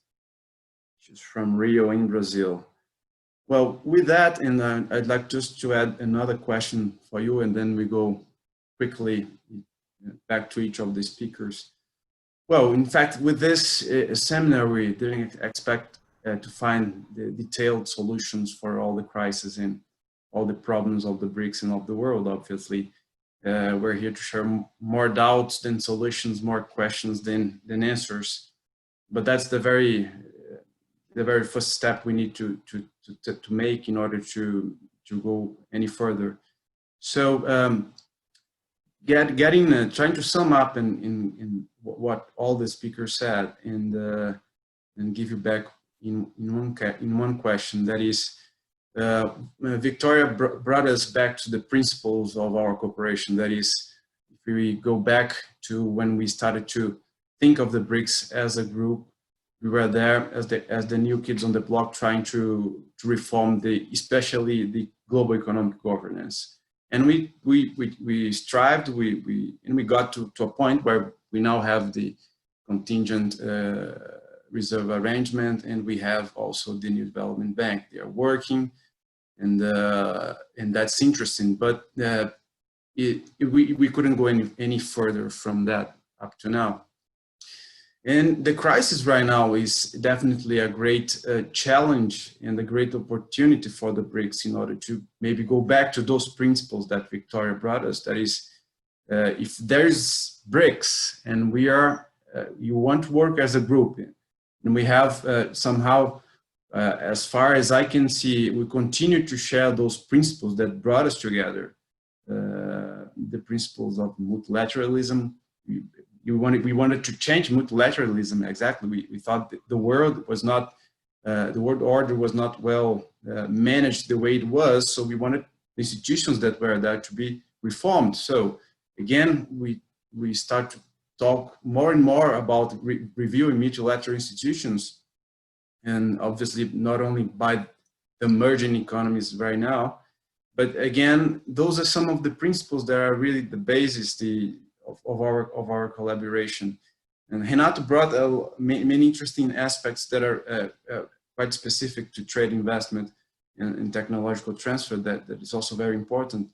And I think there we have many deliverables for Brics that are there. Maybe we're not really reaping the fruits as we should. If we take a closer look on investment issues, for example, that I would imagine that it would not really be that difficult to get to a Brics investment agreement easily, given that essentially we tend all the five to have the same approach towards investment regulation and things like that. We had the investment agenda in the WTO during the Buenos Aires Ministerial, where China was pretty much leading the agenda. We ended up not having anything on that. But anyway, investment, again, would be good deliverable. And so that comes to a second level of your approach. That is, so we have these principles and governance approach that is there, and I think we need to use the crisis right now in order to reinforce the way we work as a group, maybe going back to basics. And then there's this second aspect, that is how to together assess the challenges, the economic challenges that our countries are facing right now. So I think instead of protectionism, we need more interaction than ever. Maybe we need to rethink value chains, but they will still be there for some time, and maybe we could find new ways to facilitate integrating in production chains among the BRICS, for example. And obviously, we do know that, for example, an investment agreement or trade facilitation agreement, or even starting to think of a BRICS free trade agreement, for example, that could not be a free trade, could be a preferential one focused on some sectors that we wanted to incentivize somehow in this new rebuilding of productive chains in the world, or production chains in the world. So there is a lot to be done in this second level that has to do with, especially with agreements that would deepen the integration, and agreements that would broaden the integration too, but it would essentially give an answer to the challenge that we're having right now. So be in the global scenario, the governance issues and the principles that brought us together, and somehow they're continue to bring us to this, up to this point. That's also very important. Obviously, WTO reforms and things like that will be very relevant, I think, in the next coming months and years. But also in this group or bilateral issues, but especially thinking of the group here, we could go further and try to address those challenges with real things, that is, agreements that would facilitate the integration of the BRICS economies, and that would help those economies to overcome the crisis that we're facing right now. We've been working on that for some time now. Your institutions at IPEA, we have been doing many works on that. Last year, for example, we assessed the impacts of a free trade agreement among the BRICS, for example, assessing on the impacts on employment, on growth, and so on. So there's a lot of work being done on that, and I think that agenda, together with how to fight the crisis, the economic crisis that we're facing right now, should somehow reignite the BRICS economic cooperation, especially in this second pillar of the agenda. And I'd like to hear your ideas on that, especially on how you see the idea of going back to basics when it comes to the principles and the, let's say, the governance agenda, and the real space that we do have in order to use agreements and other mechanisms that we may find in order to foster cooperation and deepen integration as the world changes a lot. So just one more question, then I'll go back to Victoria, and here's from Camila in Brasilia. She's asking about the role of energy sector in the BRICS cooperation after the crisis. So if you could just add something on energy on your answers, please. Victoria, the floor is yours now. Please have your say, and then we go to the launch of the, after all the speakers answering, we go to the launch of the journal. Thank you. Thank you, Ivan. If I could really briefly give the floor to ask Mr. Pavel Knyazev, our Sous-sherpa, because I think he wanted to respond to some of the issues that he heard, and then I will come back to for myself. Yes, please, Mr. Pavel, the floor is yours. Thank you. Thank you, Victoria. My head is a grim reminder of the restrictions regime still in Moscow due to the COVID-19. But what I wanted to say is to express our appreciation, the Russian BRICS team, coordination team, for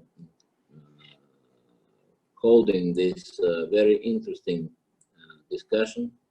Our appreciation to the IPEA for the work done, and we look forward for the continuation of your contribution to the dialogue between, among academicians and experts of the 5 countries. Today's discussion showed that many of the concerns voiced by experts are very much in sync with what is being discussed on the intergovernmental track between the Sherpas, Sous-sherpas on or in different cooperation mechanisms.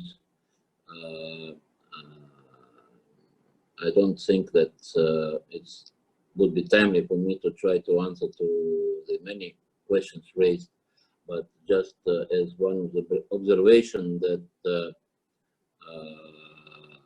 there was a question about energy sector, energy dialogue in Brics. This is one of the favorite initiatives of the Russian side, which we hope to advance this year as well, to launch a practical work and cooperation of the energy research platform, to have a pragmatic and result-oriented dialogue on the basis of this platform, as well as in the format of the energy ministers meeting later this year, and the preparatory senior officials meeting, both to be held this autumn. We think, as other partners and other colleagues from state institutions in the 5 countries, that this is a promising area of cooperation. There were voices today reminding us about the idea of creating a kind of wise men, wise women panel to advise the leaders of the summits. I think that in a way, Brics already has such wise men, wise women panel, but in the form of the BTTC, because the Brics think tank council amalgamating inputs from the very wide range of ideas and think tanks in our 5 countries could be and is already bringing interesting ideas for consideration in the intergovernmental formats, and also giving its input to the annual summits that we're holding. Once again, our deep appreciation to the organizers, to Ivan. In particular, I know that you and Victoria were the main drivers behind this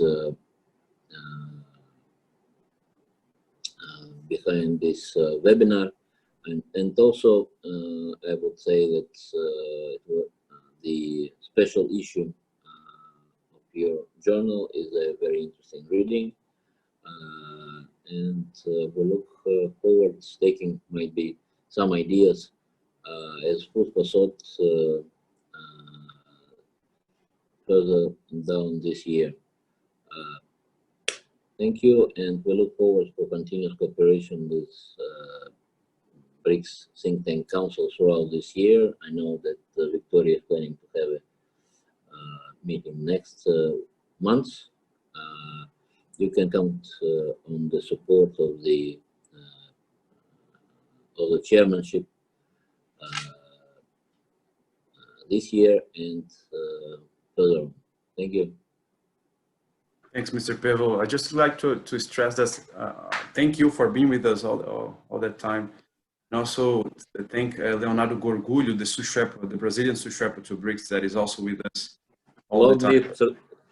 Sous-sherpas. Yeah, great. Thanks, Leonardo. Thanks, Pavel. Victoria, the floor is yours. Thank you so much, Ivan. So I will try to briefly respond to what Dr. Talarai has said, and also to some of their issues that I've thought that are vital, and also vicious provocation, probably, very briefly.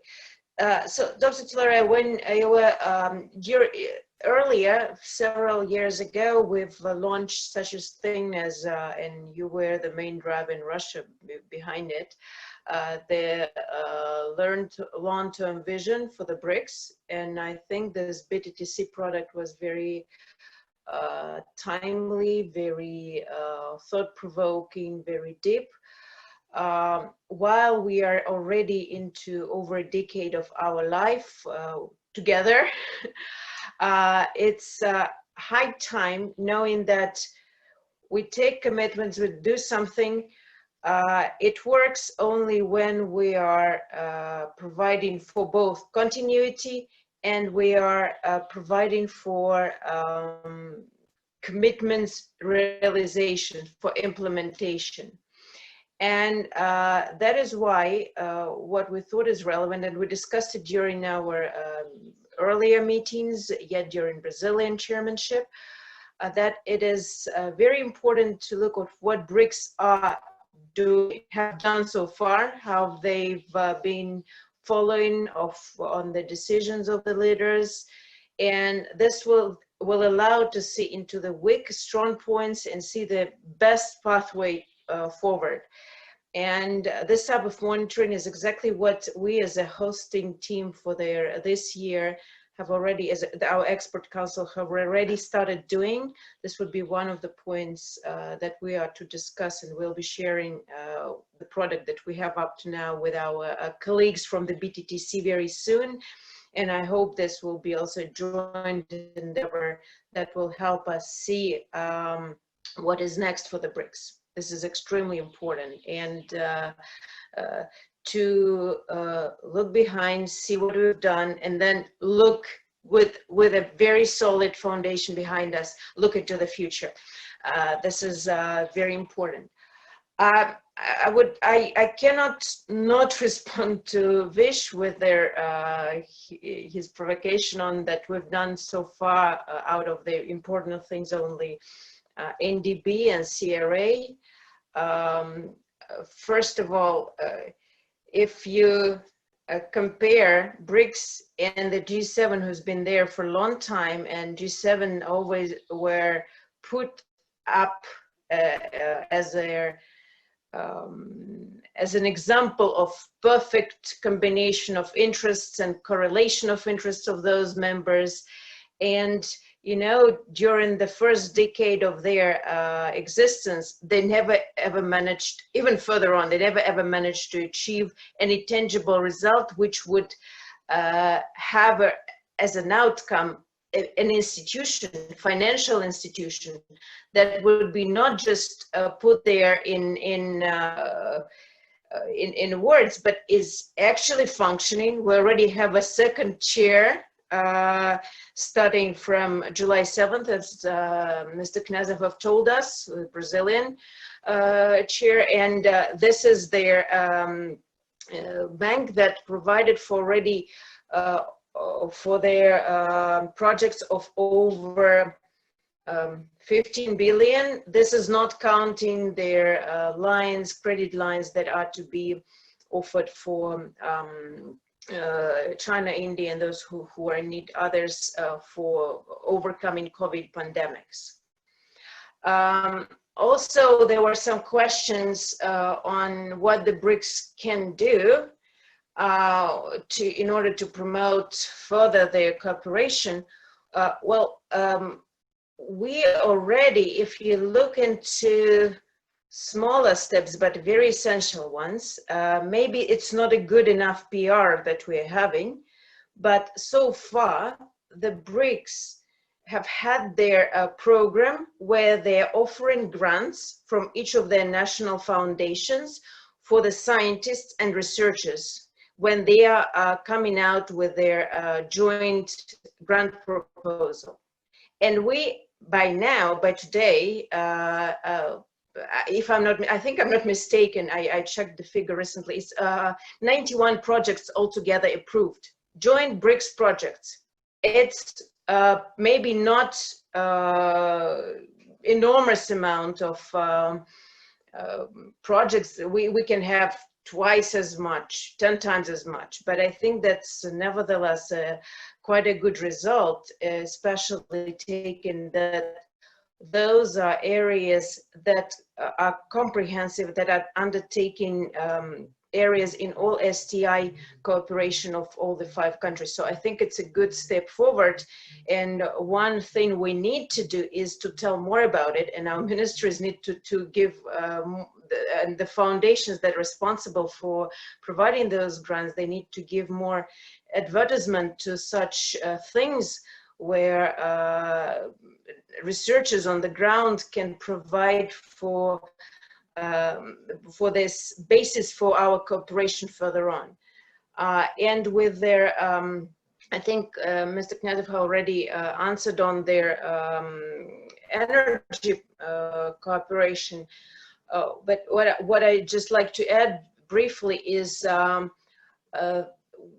there is this energy research platform, and I believe there is a big potential for what have been mentioned by previous speakers, that is development of new green technologies, advanced technologies for green economies and digital economies. And I think we should use this opportunity and not discard this instrument that is offered to us as a means of sustainable development. I think I'll stop here for now. Thank you. Thanks, Victoria. Vish, your time for answers or new doubts.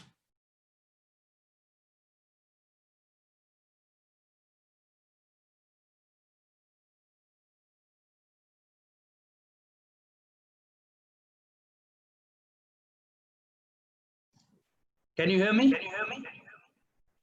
Yes, twice. Yeah. After such eminent speakers, I don't have much to add, except that many of the speakers talked about the contradictions between some of the BRICS countries. Now, in the last 10 years, the world has changed.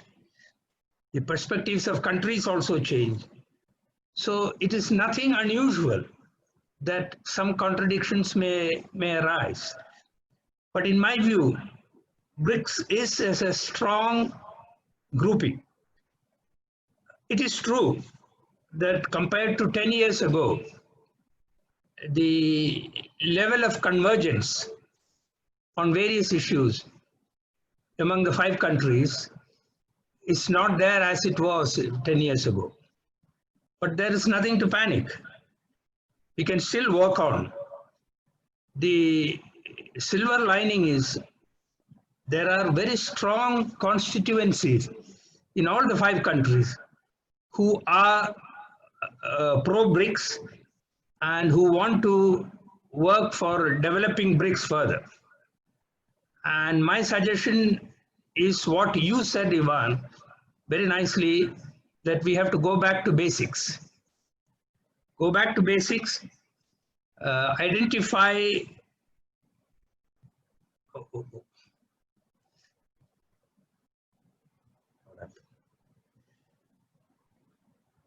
Yeah, we can hear you, Vish. You can go on. Identify areas of convergence and work on that. And to Victoria, I would only say that my criticism was not against BRICS cooperation as such. In fact, I'm a great admirer of the intra-BRICS cooperation in many sectors, in economy, in trade, in health and all that. My question was that, should we be doing more on the global governance side? And on that, I think we have to work together and make proposals that would be accepted by the global community. One of the reasons may be fear. BRICS may not be putting forth formal proposals for fear that it may fall flat in the international scene. But I think that should be no excuse. If we had the same kind of fear, we would not have created the NDB and the contingency reserve arrangement. So I think some calculated risk has to be taken in making new proposals for global governance. Thank you, Ivan. Thanks, Vish. Renato. Thank you very much, Ivan. Yes, sorry. Yeah, just a minute. Renato. Oh, yeah, no. Hi, Zondi. Nice to see you. Yes, sir. If I may, if Karin allows me, I will add another couple of assumptions in my comments. The first assumption is that BRICS, or the four of the BRICS, will not be forced in coming years to try and opt out for a direct alignment with China or the West. So we'll be able to have some degrees of freedom, hopefully. The belonging to BRICS is not a simple agreement that has been there for quite some time, and hence there's nothing to do. It's just more of the same, so keep going because we have already spent 10 years on that. No, I think that, as Ambassador Vish just said, there are some constituencies in each of the countries that believe on the potential value of the BRICS. So having said that, I think it's not just a matter of identifying areas of convergence. We have been doing that for 10 years, and we should keep doing that. But on top of that, I think the challenge that is posed to the Sherpas and all the groups that lead to the negotiating position for the BRICS agenda is to try and to pinpoint among the areas of convergence those that can most or more intensely contribute to consolidating the group as such, and B, improving the power of influencing global governance, the two pillars that have led to the creation of the group from the very beginning. So we have, the list of initiatives in these 10 years is far too long.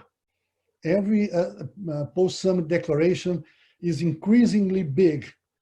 And as a consequence, I think we have lost the basic objectives. Now I think it's a matter of pinpointing exactly, not stopping the whole machinery, but pinpointing those where more intense work should be done, leading to the strengthening of the group and leading to making the group's voice louder in the global scenario.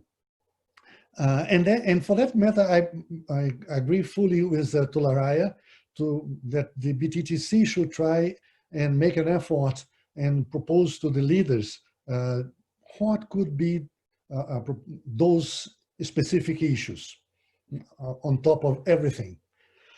Now, having said that, the two of the questions are how BRICS can avoid new crises. Probably it won't. The thing is, how can BRICS reinforce itself so as to jointly cope with new crises? That's the point. And the other question is how BRICS can be relevant to WTO reform, to the point that the BRICS bring to Geneva strong, homogeneous positions. The WTO is, of course, being challenged right now, mostly by the US, but not only, but to the point that it's feasible to have joint positions, and those positions are acceptable to the other 100 and so members. We might have an alternative scenario even without the US, clearly speaking. That's a bit of a dream, but still, it's a matter of having or realizing the importance of relying upon the need to have an instrument to discipline trade policies, be it N countries or N-1 country. And my last point is a point that Karin also mentioned, if I got it right, a proposal that came out from some seminars in Fudan to create an advisory group to the leaders. To my view, as far as I could follow that in my BTTC times, that's a little bit of what is expected from the BTTC. Of course, probably the proposal is a high-level group with access to the leaders. But to some extent, that's one of the roles that the BTTC could and should play in that regard. So these are my comments. Thank you. Thanks, Renato. Zondi, now it's your turn. No, thank you very much. I wouldn't want to go over what my colleagues have already said, but I'd like to pick up that question about about economic surveillance. And it talks about how can the BRICS help avoid new crises. And I guess that's the question that faced the world in 1918 after the so-called Spanish flu of 1918, which was how do you avoid a situation and you get to such a catastrophe as we saw right now. In our case, it's a number of crises following one another, the global financial crisis of 2008, now this one, and all of those. One of the key things that become important, and the foreign minister touched upon it, is how do we rethink what we are doing, especially on the economic front, but broadly everywhere else, from patching up things and making certain things work towards building resilience in the institutions, raising resilience in the systems, raising resilience in the patterns of behavior. For example, it's much easier to think about resilience in many areas, but much more difficult to think about resilience in international cooperation. How do you make international cooperation less susceptible to the behavior of unilateralists, to the interest of those who are in power at a particular time? How do you make it a permanent fixture of international relations? Because we know there will be a crisis that will hit the world in 10 years' time, in 15 years' time. They will not survive merely on the basis of what they decide then, but it will be the resilience of systems that will enable both the weak and the strong to survive. And that question the BRICS have to bring into the G20, so that the G20 just doesn't talk about reviving economic growth, but how to sustain economic growth so that you build a resilient economies in the world, resilient international, resilient global economy, one that is sustainable and not too susceptible to all of these things. Because shocks will happen, but the resilience enable countries and the world to survive the gravity of those shocks, but to recover a little quickly. The extent to which we will recover from the current crisis is related to how resilient the systems that we depend on are right now. So resilience is going to be important, but resilience also within the BRICS. You know, it is very important where we stand that inter-BRICS cooperation strengthen. Cooperation on technology, on innovation, cooperation on development, cooperation on trade, on investment, serious cooperation among the BRICS countries will enable BRICS itself to be resilient enough to withstand the shocks that are coming in the future. So we're forced by a crisis all the time to think about how do we perhaps anticipate this conflict, that's fine. How do we respond to this crisis, that's fine. But how do we develop resilience, so that even if we did not anticipate accurately, even if we did not respond accurately, but the systems would help us do it. So I think that is very, very important for us. And that also goes to the energy question. How do you build energy futures that are resilient? Not just energy futures that can meet consumer demand, but energy futures that can also withstand a sharp drop in consumer demand or a big spike in consumer demand.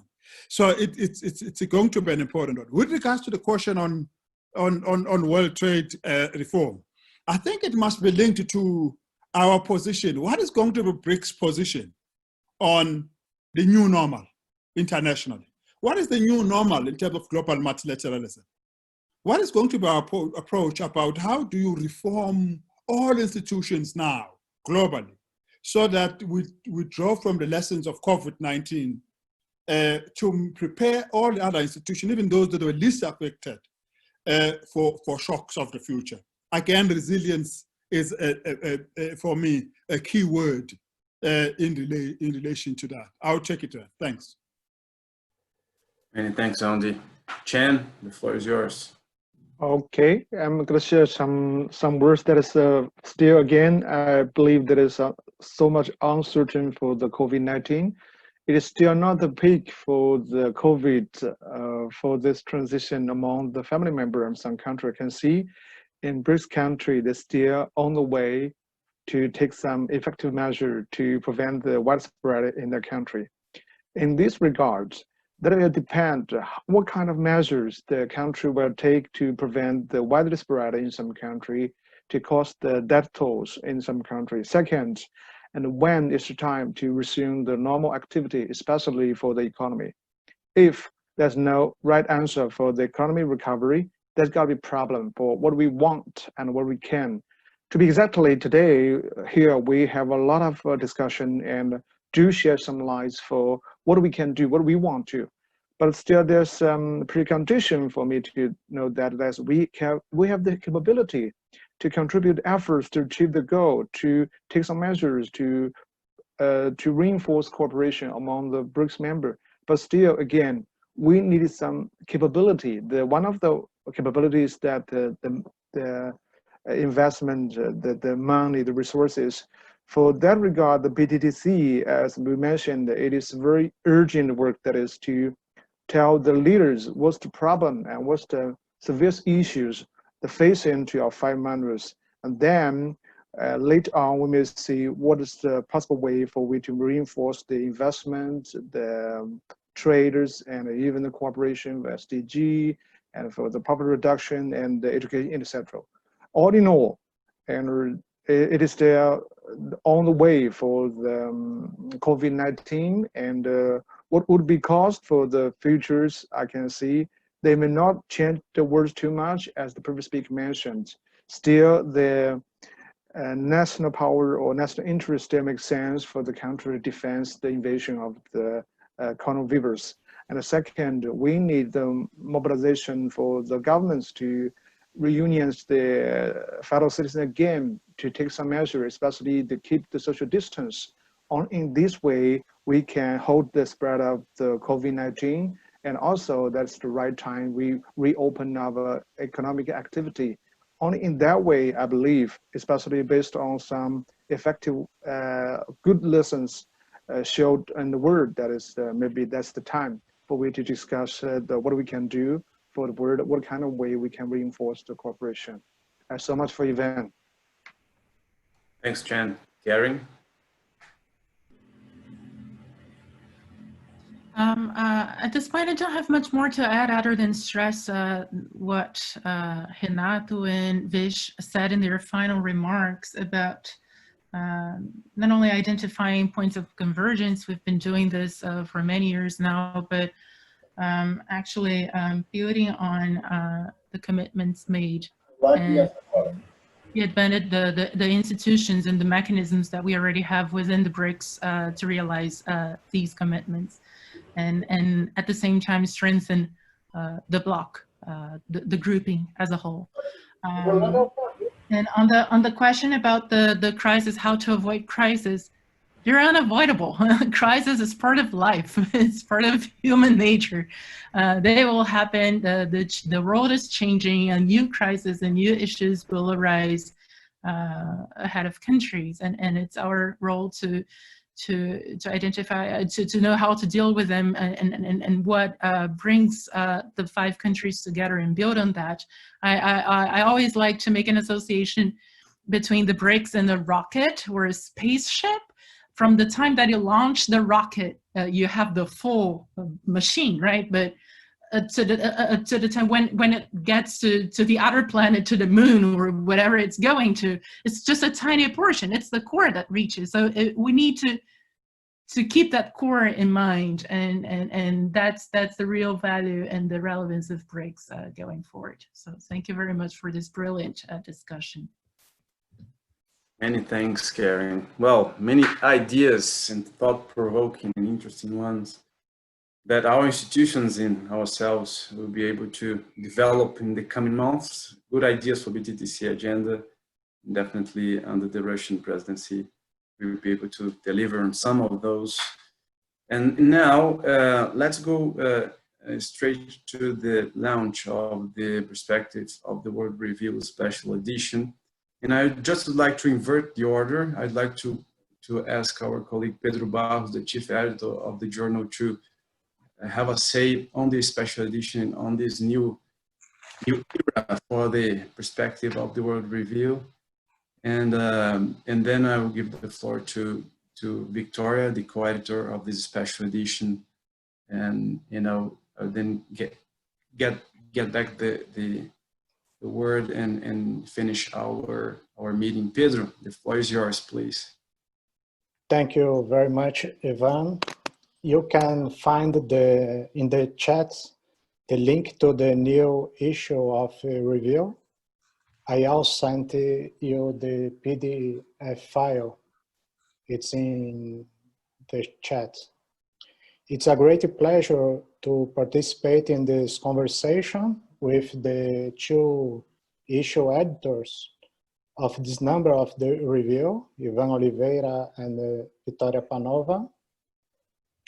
The dialogues undertaken today, in addition to having participation of important researchers on the topic of Brics, initiates a new cycle of the Perspective of the World, or Tempo do Mundo review in IPEA, which we hope will continue for a long time. The topic of this number, 10 years of Brics, coincides with the 10 years of the review.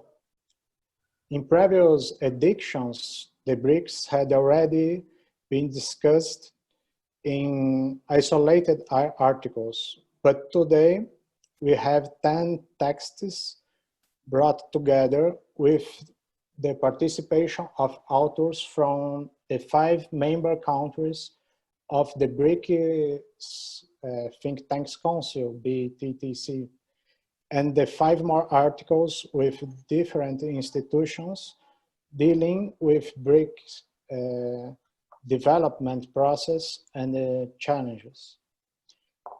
It is important to say that from this issue on, the review will be published every 4 months, and we will have a new academic advisor council. These 41 members express academic, thematic, and methodological plurality, and the institutional diversity, as well as regional, meaning all 5 regions of Brazil, and international diversity. We have 15 countries from all over the world represented in the council. In the end of last year, the review institute, the internal regulations, and the work plan were published. This was an important step in the institutionalization process of the review. Our next issue is about South American integration and fragmentation, and will be published published in September. For the further 2 issues of the review, we will receive articles on the topic of the relations between China and Latin America and Brazil in OECD. This last has Renato Baumann and Otaviano Canuto as our invited issue editors. A little bit about Tempo do Mundo, the perspective of the World Review.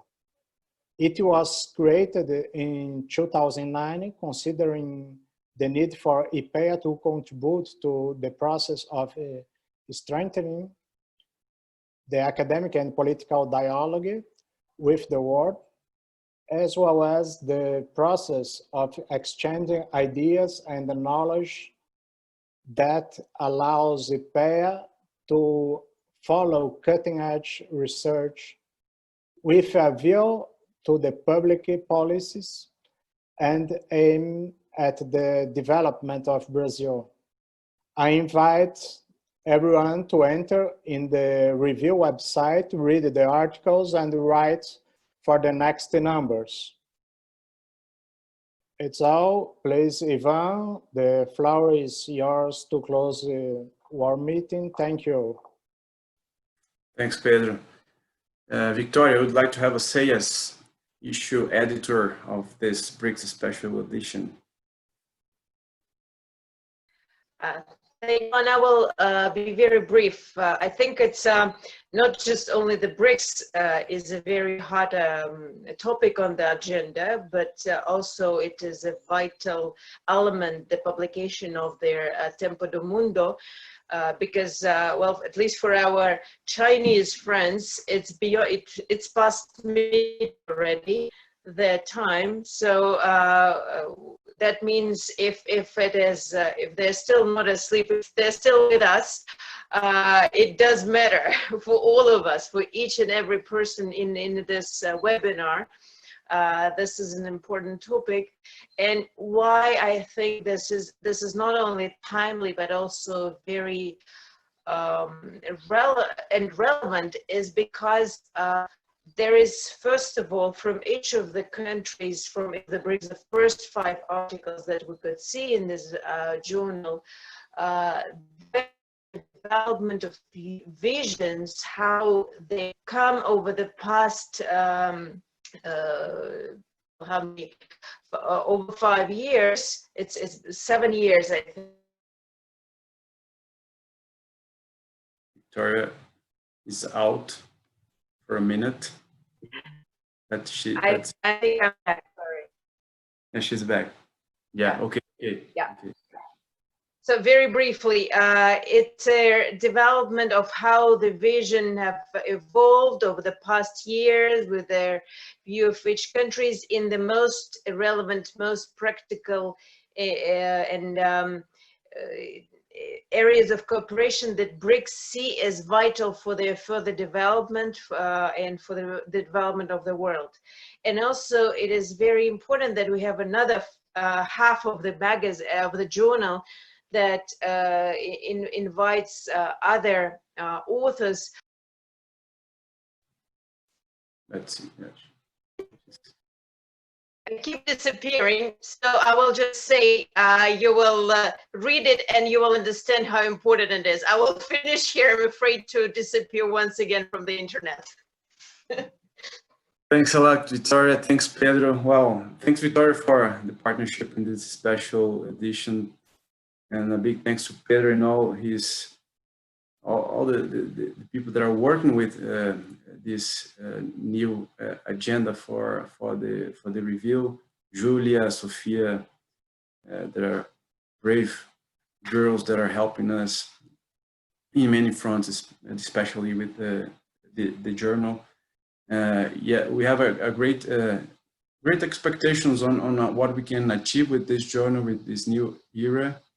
That is, we want it to be one of the leading journals in international issues in Brazil, but not only in Brazil. So Pedro has prepared a well-planned agenda in order to achieve that in 3 years. And this year is the very first one. So I'd like to thank you all. Thank BTTC colleagues for their support. We have a special section in this edition, as I told you before, that came out of the BTTC agenda. So 5 papers that are somehow updating the challenges that the BTTC addressed in 5 or 6 years ago during the previous Brazilian presidency, when Renato was the director of the International Department of IPEA and leading the agenda at BTTC. So we could review those challenges, and those challenges are now presented at this special edition of the Brics Tempo do Mundo. As Pedro said, we have many special editions during this year. So we're going to have one on South American integration, another one on China-Latin America relations, and another one on Brazil in the OECD that Renato Baumann is co-editing. So please let your network know about the journal, send papers, and follow what we've been doing. That's a great joint effort within the international department that we're trying to have this new, not new, but an old but renewed journal as one of the mechanisms, one of the publications that we have in order to access, especially academia. So in IPEA we have many different kinds of publications, policy papers, working papers, and so on. But this one is a very special one because it is a good connection that we also might have with academia. And so again, thanks a lot for everyone that has participated in that. Karin for submitting and having her paper peer reviewed and so on. And so we count on you to spread the journal and ideas in this special edition on Brics. With that, having said that, I'd like to finish our meeting and thank you all the speakers, all the participants. We had a very good audience, up to 100. In our meeting when we had just 100 spots, so essentially we got almost to the limit of the room. Right now, a little bit less people are hungry or sleepy.